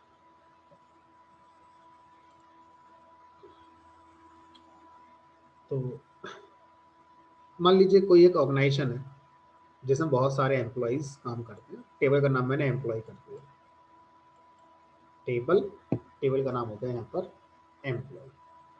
अब इस एम्प्लॉय टेबल में कुछ रिकॉर्ड रखे हैं। एम्प्लॉय की आईडी होगी, एम्प्लॉय की सैलरी होगी, एम्प्लॉय का नेम होगा, एम्प्लॉय का कोई डिपार्टमेंट भी होगा। अब यहाँ पर जब भी एक नया एम्प्लॉय इंसर्ट होगा टेबल के अंदर, तो उसकी एम्प्लॉय आईडी मान लो 101, salary 10,000, name Sonu, department Python, कुछ भी ऐसे दे दो। तो मैं ये चाहता हूँ कि जब अगला वाला एम्प्लॉय इंसर्ट हो इस टेबल के अंदर, तो उसकी एम्प्लॉय आईडी कोई बहुत ज़्यादा ऐसी तो है नहीं कि सीक्रेट करके बनानी है, उसकी एम्प्लॉय आईडी 102 ही होनी है। ठीक है, उसके बाद सैलरी हम बताएंगे, नाम हम बताएंगे, डिपार्टमेंट हम बताएंगे।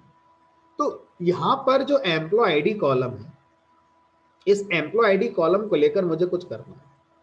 मैं इस एम्प्लॉय आईडी कॉलम में वैल्यू इंसर्ट नहीं करवाऊंगा, मैं सिर्फ इन तीनों कॉलम की वैल्यू को इंसर्ट करवाऊंगा जब जब कोई नया रिकॉर्ड आएगा इस टेबल के अंदर। तो अभी तक जितना हमने सीखा है उसके हिसाब से दो ही बातें पॉसिबल है कि अगर आप किसी पर्टिकुलर कॉलम में वैल्यू इंसर्ट नहीं करवाएंगे तो वो जो कॉलम है वो डिफॉल्ट वैल्यू इंसर्ट कर देगा, या अगर आपने डिफॉल्ट वैल्यू बता रखी है तो जो आपने डिफॉल्ट वैल्यू बताई है वो इंसर्ट करेगा, नहीं बताई है तो वो नल इंसर्ट करेगा, और बता दी है तो जो आपने बताई है वो इंसर्ट होगा। मुझे दोनों ही नहीं चाहिए। अगर मैं यहाँ पर एम्प्लॉय आईडी नहीं बताऊंगा तो नल नल आ जाएगी, और अगर मैंने डिफॉल्ट बता दिया तो सबके लिए सेम आ जाएगी, क्योंकि डिफॉल्ट वैल्यू सबको सेम होगी। तो ये भी नहीं चाहिए। क्या चाहते हैं हम? चाहते हैं कि ऑटो इंक्रीमेंट होता रहे। अगर इस कॉलम में वैल्यू 101 है तो अगले कॉलम की वैल्यू ऑटोमेटिकली 102 हो जाए। अगर यहाँ 500 है तो यहाँ 501 हो जाए। जो भी यहाँ पर है उसका +1 करके यहाँ पर ऑटोमेटिक आ जाए। उससे आगे सेम प्रोसेस के साथ हमारा बढ़ता है। तो ऐसा कॉलम जो हमारी प्रीवियस वैल्यू जो भी हमारे रिकॉर्ड में थी उस प्रीवियस वैल्यू को +1 करके नेक्स्ट रिकॉर्ड में अपने आप पुट कर देगा, ऐसे कॉलम को ऑटो इंक्रीमेंट कॉलम कहा जाता है। अब ऑटो इंक्रीमेंट कॉलम को बनाने के लिए दो बातें होती हैं। पहला, जो ऑटो इंक्रीमेंट कॉलम होगा वो आपका एक प्राइमरी की कॉलम होना चाहिए। दूसरा, auto increment column numeric type का ही होना चाहिए, वेरकर टाइप का नहीं होना चाहिए। तीसरा, एक टेबल में एक ही ऑटो इंक्रीमेंट कॉलम बनाया जा सकता है, एक से ज्यादा ऑटो इंक्रीमेंट कॉलम नहीं बनेगा। तीन बातें आपको ध्यान रखनी है जब आप ऑटो इंक्रीमेंट कॉलम बनाते हैं। पहला, ऑटो इंक्रीमेंट जो कॉलम है ये हमारा न्यूमेरिक होना चाहिए, प्राइमरी की होना चाहिए और एक टेबल में एक ही होगा।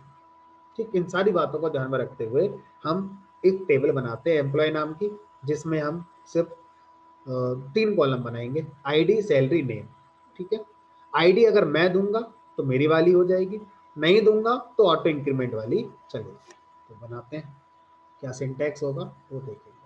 तो जब आप टेबल बनाएंगे तो यहाँ पर लिखेंगे कॉलम का नाम auto underscore increment.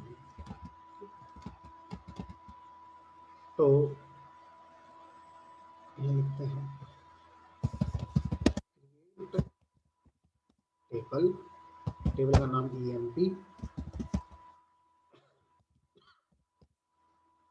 EMP ID integer. अब इस कॉलम को आपको प्राइमरी की कॉलम बनाना है या नॉट नल कॉलम बना सकते हैं या यूनिक कॉलम बना सकते हैं, मतलब कोई ना कोई कांस्टेंट रखना होगा, तीन में से प्राइमरी की कांस्टेंट हो या नॉट नल होगा तब भी चल जाएगा, और अगर आपका यूनिक होगा तब भी चलेगा। तो मैं प्राइमरी की बना दूंगा, प्राइमरी की। अब मुझे क्या करना है, इस कॉलम को ऑटो इंक्रीमेंट कॉलम भी बनाना है। तो यहाँ पर स्पेस देकर क्या लिखेंगे, ऑटो अंडरस्कोर इंक्रीमेंट। ठीक है, तो employ ID column integer type का बन गया, न्यूमेरिक होना था, प्राइमरी की बना दिया, या आप यूनिक की बना दोगे तब भी चाहिए, नॉट नल बनाएंगे तब भी ठीक है। उसके बाद इसको बना दिया मैंने ऑटो इंक्रीमेंट। ठीक है, ऑटो इंक्रीमेंट में ऑटो अंडरस्कोर इंक्रीमेंट। दूसरे कॉलम का नाम नेम कर दो, वेरकेर सैलरी इंटीजर, ऐसे। अब मान लीजिए मैं एक रिकॉर्ड इंसर्ट कर रहा हूं,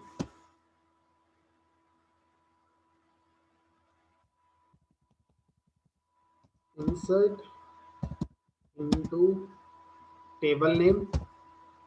मान लीजिए पहले रिकॉर्ड में मैं एम्प्लॉय आईडी नहीं बताता, तो जैसा आपने कहा कि आप ऑटो इंक्रीमेंट कॉलम में जो प्रीवियस रिकॉर्ड में जो वैल्यू थी उसको +1 करता है, तो पहली बार जब रिकॉर्ड आएगा तो उससे प्रीवियस तो कोई रिकॉर्ड है ही नहीं, तो फिर अब वो क्या ऐड करेगा। तो देखते हैं क्या करता है, इंसर्ट इनटू EMP, और सिर्फ 2 ही कॉलम की वैल्यू इंसर्ट करनी है, नेम और सैलरी। इस बात का हमेशा ध्यान रखेंगे कि जब आप किसी कॉलम में, किसी टेबल में रिकॉर्ड इंसर्ट करते हैं और वो पार्शियल रिकॉर्ड इंसर्ट हो रहा है, मतलब कुछ ही कॉलम्स की वैल्यू बता रहे हैं, तो हमेशा आपको इस तरीके से बताना ही पड़ेगा। ऐसा नहीं है कि अपने मन से जब इंसर्ट करेंगे तो 2 लिख देंगे तो 2 इंसर्ट हो जाएंगे, बाकी नहीं होंगे, नहीं, फिर एरर देगा, कॉलम काउंट मिसमैच। आपको बताना पड़ेगा इस तरह से। ठीक है, तब वो हमारा कंसीडर करता है कि अच्छा इन दोनों कॉलम की वैल्यू जाएगी, बाकी की नहीं जाएगी, तो या तो डिफॉल्ट के थ्रू जाएगी या फिर जो आपने बताया उसके अकॉर्डिंग जो होगा। ठीक है, ये कर दिया। उसके बाद वैल्यूज, नेम मान लो मैंने A दे दिया, सैलरी मान लो मैंने 10,000 दे दी। अब चलते हैं सेलेक्ट क्वेरी चलाकर देखते हैं कि एम्प्लॉय आईडी के साथ क्या करा इसमें, क्योंकि हमने तो नहीं बताया कि ऑटो इंक्रीमेंट कॉलम में पहली वैल्यू क्या आएगी, उसके बाद क्या आएगी हम प्रिडिक्ट कर देंगे।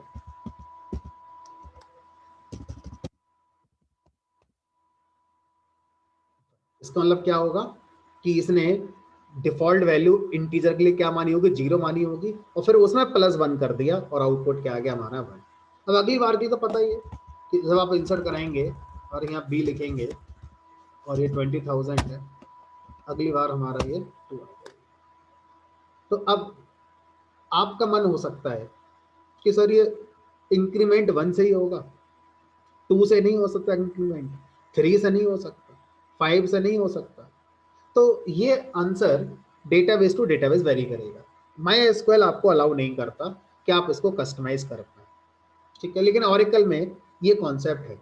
ऑरेकल में एक कॉन्सेप्ट होता है सीक्वेंस का, तो सीक्वेंस के थ्रू आप ये कंट्रोल कर सकते हैं कि कितने का इंक्रीमेंट होगा, और इवन ये भी कंट्रोल कर सकते हैं कि कहाँ से स्टार्ट करना है। माई एसक्यूएल सीक्वेंस को सपोर्ट नहीं करता, तो माई एसक्यूएल में ये पॉसिबल नहीं है।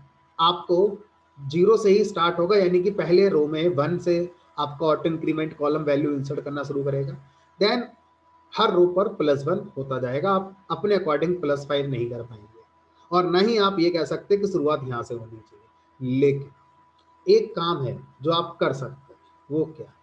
मान लीजिए आप चाहते हैं कि आपकी एम्प्लॉय आईडी 100 से स्टार्ट हो रही है, तो आप पहले रिकॉर्ड को जब इंसर्ट करें तो उसमें सारी बातें बताएं। जैसे अभी मैंने क्या करा, इंसर्ट इनटू एम्प्लॉय, और मैंने 100 एम्प्लॉय आईडी बता दी, एम्प्लॉय का नाम मान लो बी दे दिया, सैलरी जो चाहिए वो दे दी। तो क्या ये मना कर देगा कि आप मत बताओ, ये तो ऑटो इंक्रीमेंट कॉलम है, हम अपने आप इंक्रीमेंट करेंगे? नहीं, ऑटो इंक्रीमेंट कॉलम ये भी कहता है कि अगर आप बताएंगे तो जो आप बता रहे हैं वैल्यू, वही वैल्यू इंसर्ट होगी। अब उस पर ऑटो इंक्रीमेंट का कोई कॉन्सेप्ट अप्लाई नहीं होगा। ऑटो इंक्रीमेंट का कॉन्सेप्ट तब अप्लाई होगा जब आप उस कॉलम की वैल्यू नहीं बता रहे। तो इस वाले तीसरे रिकॉर्ड में जो इंसर्ट होगा, आपने ही बता रखी है एम्प्लॉय आईडी की वैल्यू। अब भले ही एम्प्लॉय आईडी एक ऑटो इंक्रीमेंट कॉलम है, फिर भी वो हमारा 100 को ही एज इट इज इंसर्ट कर देगा। ठीक है। अब अगर मैं एक रिकॉर्ड इंसर्ट करता हूं जिसमें मैं नेम और सैलरी बताता हूं, तो अब बताइए कि नेक्स्ट रिकॉर्ड जब हमारा आया होगा डी एम्प्लॉय का, सैलरी 22,000 का, तो एम्प्लॉय आईडी उसने क्या रखी होगी? 3 रखी होगी या 100 रखी होगी? क्या रखी होगी? 101। 101, बिल्कुल ध्यान रखेंगे। तो वो प्रीवियस जो रिकॉर्ड है उसमें +1 करेगा। ठीक है।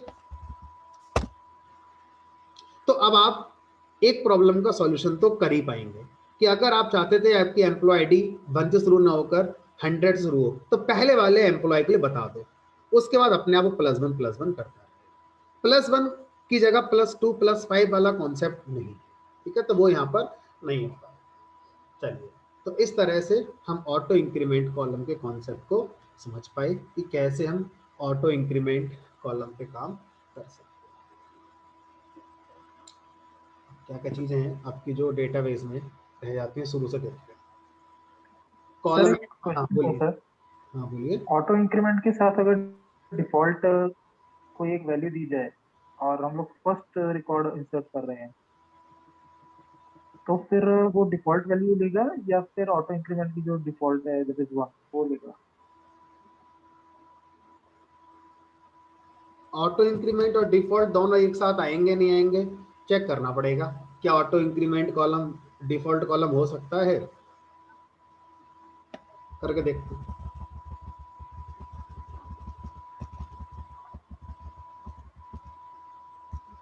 बिल्कुल ये वाला था। तो यहाँ पर मैं अल्टर कर रहा हूँ टेबल EMP को, और इसमें जो एम्प्लॉय आईडी कॉलम है इसकी डिफॉल्ट वैल्यू सेट कर देता हूँ, मान लीजिए 500, कुछ भी कर दो जो आपका मन करता है। तो अब मैं यहाँ पर जो टेबल है एम्प्लॉय टेबल, उसमें एम्प्लॉय आईडी की एक डिफॉल्ट वैल्यू सेट कर रहा हूँ, डिफॉल्ट कॉलम भी बना रहा हूँ। ऑटो इंक्रीमेंट बना हुआ पहले से ही है, देखते हैं क्या होता है। अब इसको रन कराते हैं, इंसर्ट करते हैं रिकॉर्ड। जब यहाँ इंसर्ट करेंगे, अब एम्प्लॉय आईडी की वैल्यू चेक करते हैं कि वो 101 के बाद 102 उठाएगा या डिफॉल्ट वैल्यू जो 500 हमने दे रखी है वही लेके चलेगा। ठीक है, देखते हैं।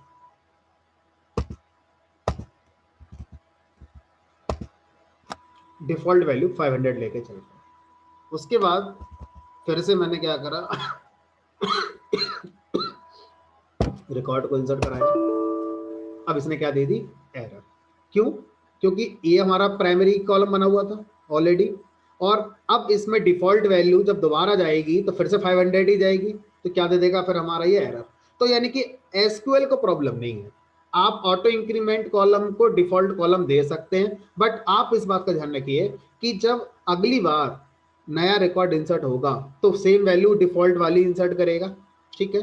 तो उस केस में प्राइमरी की कांस्टेंट फेल हो जाएगा और आपकी एरर आ जाएगी, ठीक। चलो आगे बढ़ते हैं। कहाँ कहाँ तक हमने कर लिया?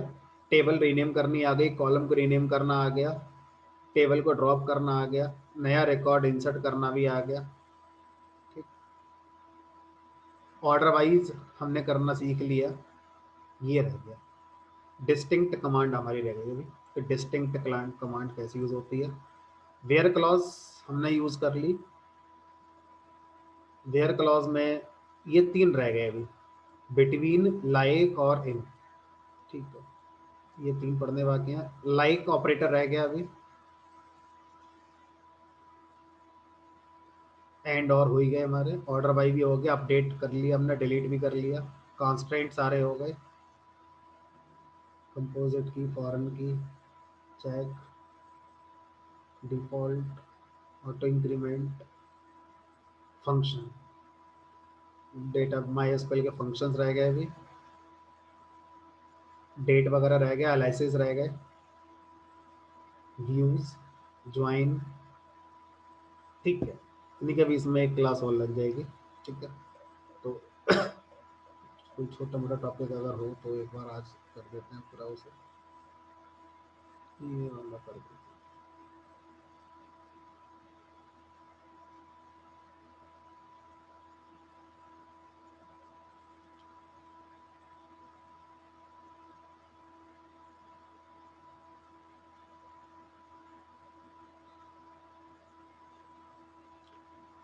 बिटवीन, लाइक, इन, ये 3 देख लेते हैं आज, ठीक है।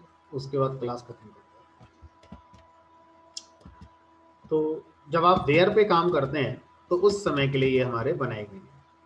तो एक काम करते हैं, कोई टेबल उठा लेते हैं, सेलेक्ट एस्ट्रिक्ट फ्रॉम स्टूडेंट, ये कुछ रिकॉर्ड मेरे पास यहाँ पर आ गया।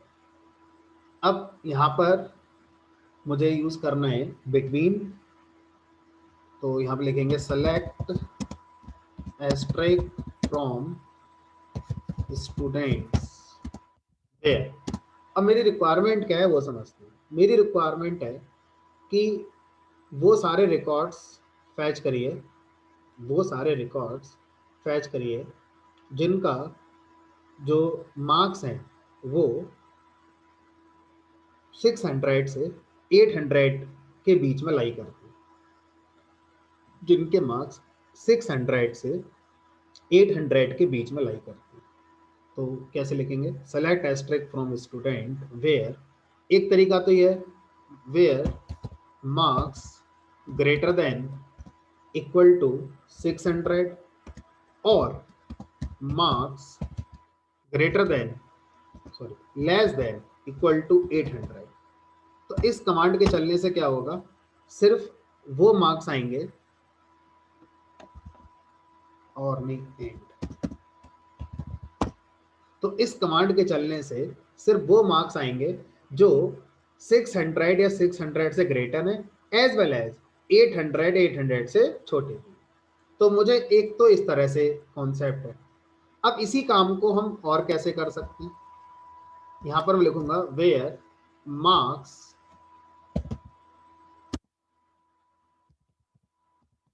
Between 600 and 800।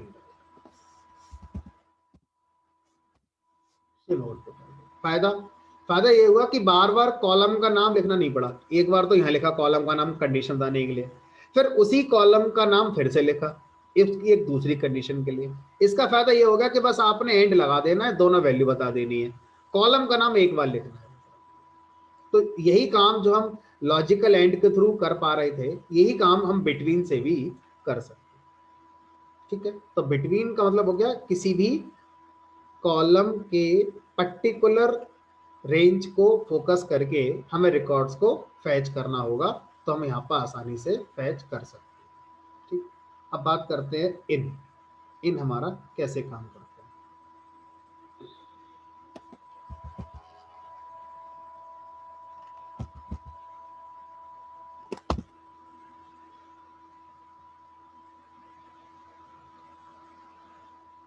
अब मान लीजिए मुझे क्या करना है, मुझे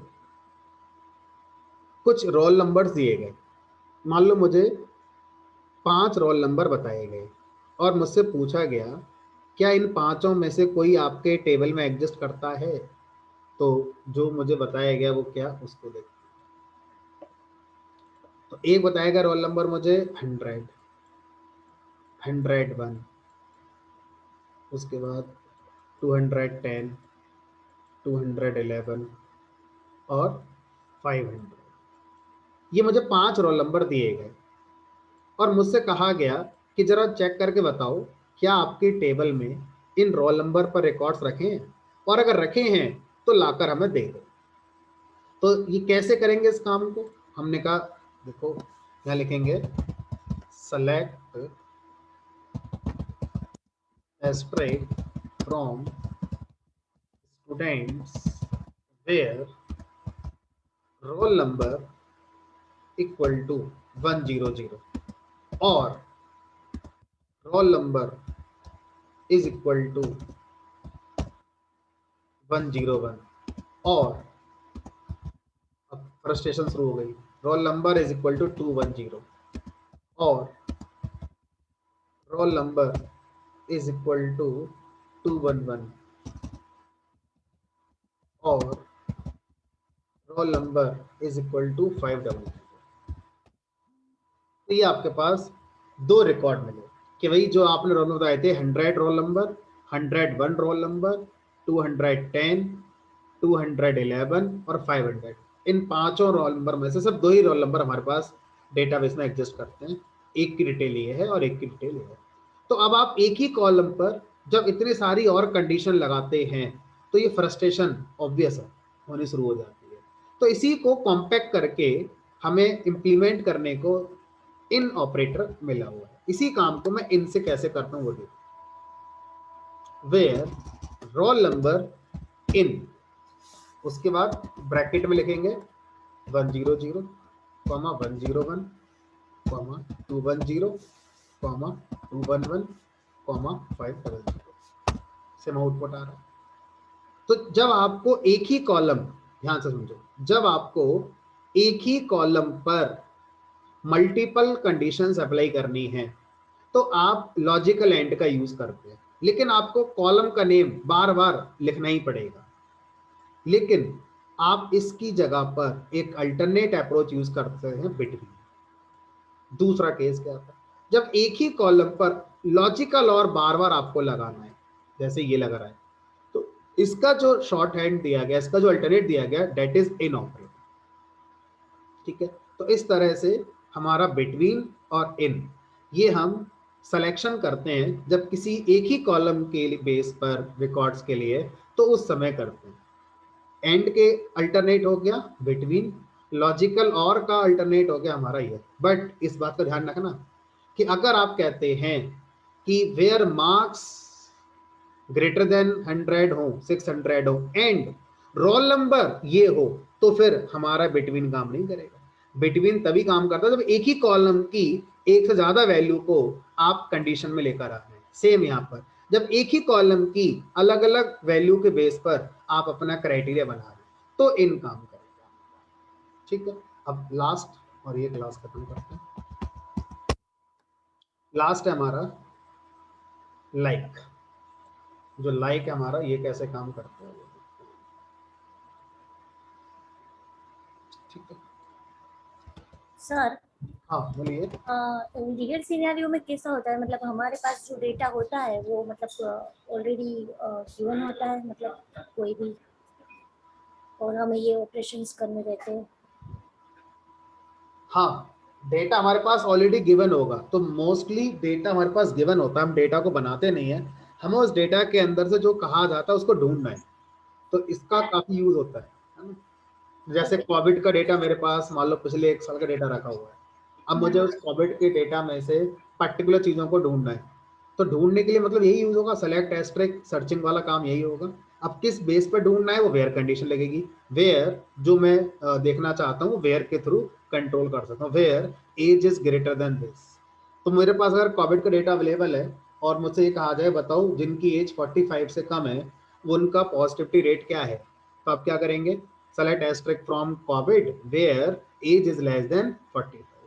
और अगर आपसे कहा जाए कि नहीं वो मुझे बताओ जहां पर एज की वैल्यू 30 से 45 के बीच में, तब लिखेंगे सेलेक्ट एस्टेरिस्क फ्रॉम, टेबल का नेम मान लो कोविड है, वेयर एज बिटवीन 30 एंड 45। तो इस तरह से हम वहां पर यूज कर सकते हैं। Okay sir. और सर ये मतलब प्रैक्टिस करने के लिए कुछ क्वेश्चंस रहते हैं या हमें बस ऐसे सिंटेक्स लिख के बस ऑपरेशंस करने रहते हैं? नहीं, मैं आपको प्रैक्टिस करने के लिए क्वेश्चन दे दूंगा आज। Okay sir.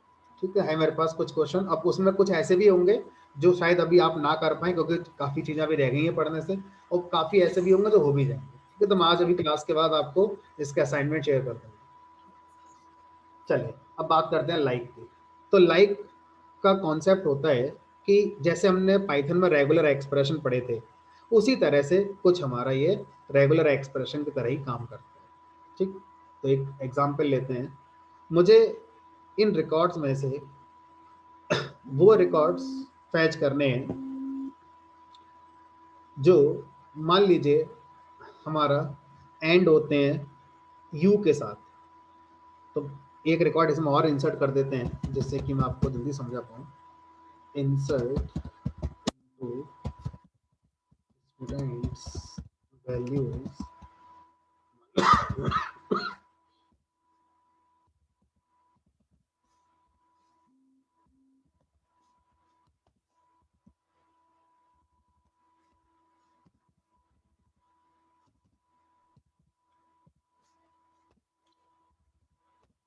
अब देखो, अब मुझे क्या करना है, मुझे इस टेबल में से सिर्फ उन रिकॉर्ड्स को फैच करना है जिनके नेम का एंड यू से होता हो।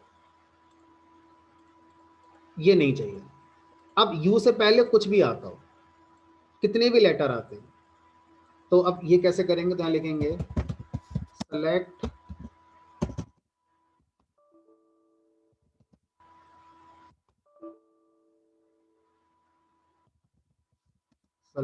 asterisk from students where, उसके बाद लिखेंगे कॉलम का नाम, किस कॉलम के नेम पर आप ये करना चाहते हैं, हमने कहा नेम कॉलम।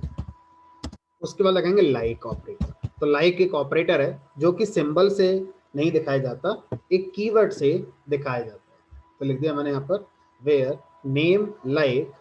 उसके बाद स्ट्रिंग में लिखेंगे यहाँ पर एक एक्सप्रेशन जिसके बेस पर आप नेम को फैच करना चाहते हैं। ठीक है, तो यहाँ पर मैंने लिख दिया मॉडुलस सिंबल और उसके बाद u। तो इसका मतलब क्या होता है कि मॉडुलस सिंबल यहाँ पर रिप्रेजेंट करता है 0 to n कैरेक्टर्स, यानी कि इसकी जगह पर 0 कैरेक्टर हो, 1 हो, 2 हो, 3 हो, 4 हो, सब सही है, लेकिन लास्ट में u होना चाहिए। तो इसका मतलब हो गया इन शॉर्ट वो सारे नेम जो यू से एंड होते हैं, यू से पहले कुछ भी आता हो, वो सारे के सारे नेम हमारे मैच होंगे और वो सारे रिकॉर्ड्स को ला दिया जाएगा।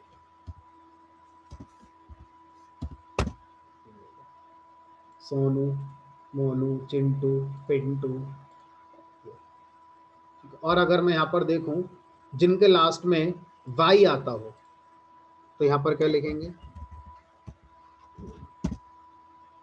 अच्छा, मान लो मैं वो रिकॉर्ड्स फैच करना चाहता हूँ जिनके लास्ट में टी यू आता है। अब ये नहीं चाहिए, ये नहीं चाहिए, जिनके लास्ट में टी आता है, चिंटू, पिंटू, बस यहाँ पे क्या लिखेंगे टी, लास्ट के 2 करेक्टर टी यू होने चाहिए, उसके पहले कुछ भी आता रहे, आए आए ना आए फर्क नहीं पड़ता।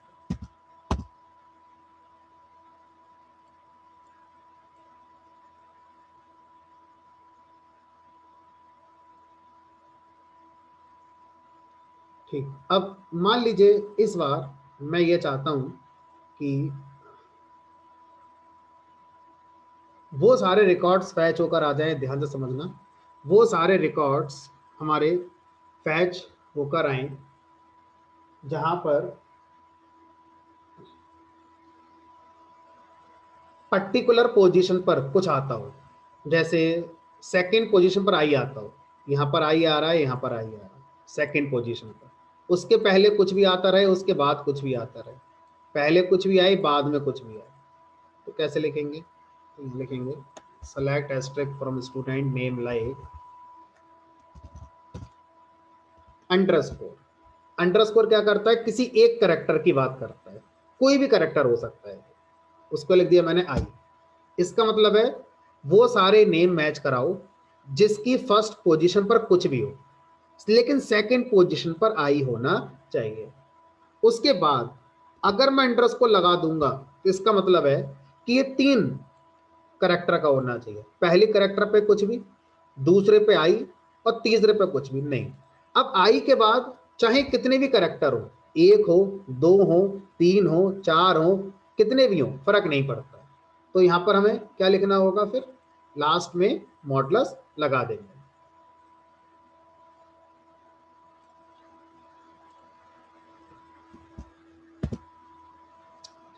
तो ये मैं दे देगा सिर्फ सेकंड पोजीशन पर आई वाले, और बाद में चाहे कुछ भी आता हो ये दे देगा। बताए ना, मैथमेटिकल ऑपरेशन बचे हुए हैं, कल पढ़ेंगे, कल मतलब नेक्स्ट क्लास में पढ़ेंगे। एवरेज, सीलिंग, काउंट, मिन, मैक्स, सम, ये है तो फंक्शंस। सर ये लाइक ऑपरेटर आपका आईडी वाले कॉलम पे भी चलता है क्या? लाइक ऑपरेटर मतलब रोल नंबर जो हमने कॉलम लिया है जिसमें इंट टाइप है, उस पे भी चलेगा क्या? चला कर देख लेते हैं। तो मान लीजिए यहाँ लिखा मैंने where roll number like, sir where name हटेगा sir. Where roll number, name हटा देते हैं, रोल नंबर लाइक। अब हम चाहते हैं जो 2 से शुरू होता हो, ठीक है। अब उसके बाद चाहे कुछ भी आए, तो ये क्या करेगा? वो सारे रोल नंबर जो 2 से शुरू होते हैं उनका रिकॉर्ड ला कर दे देना चाहिए, है ना, जैसा हमने सीखा ना उसके अकॉर्डिंग। बाकी ये काम करता है नहीं करता है? करता है। तो वो सारे रिकॉर्ड जो 2 से स्टार्ट होते हैं सारे आ गए, जो 1 से स्टार्ट होते हैं वो सारे ये आ गए। तो ये किसी भी कॉलम पर काम करेगा, ठीक है। करेक्टर पे काम कर रहा है, वो करेक्टर चाहे डिजिट हो, चाहे लेटर हो, चाहे सिंबल हो। तो यहाँ पर जो बताया गया डेट इज करेक्टर की बात बताई गई है, ठीक है। तो अंडरस्कोर सिंगल पोजीशन के करेक्टर को रिप्रेजेंट करता है, modulus symbol 0 to n characters की प्रेजेंस को रिप्रेजेंट करता है, ठीक है। चलिए, तो इस तरह से ये हमारा लाइक ऑपरेटर वाला कॉन्सेप्ट हो जाता है। आज नहीं रखेंगे, बाकी नेक्स्ट क्लास आपकी मंडे को होगी। मंडे को हमारा चैप्टर ये कंप्लीट हो जाएगा पूरा MySQL। सर हेलो शेयर करूंगा, सर, मेरे को सर ग्रुप में ऐड कर दो। आप मुझे मैसेज कर दीजिए, मैं आपको इनविटेशन लिंक शेयर कर दूंगा, ठीक है। Okay sir. Hello sir. Sir हाँ इसकी रिकॉर्डिंग तो देंगे ना सर आप हाँ, अभी? मैं अभी अपलोड कर दूंगा, ठीक है। Sure sir, thank you.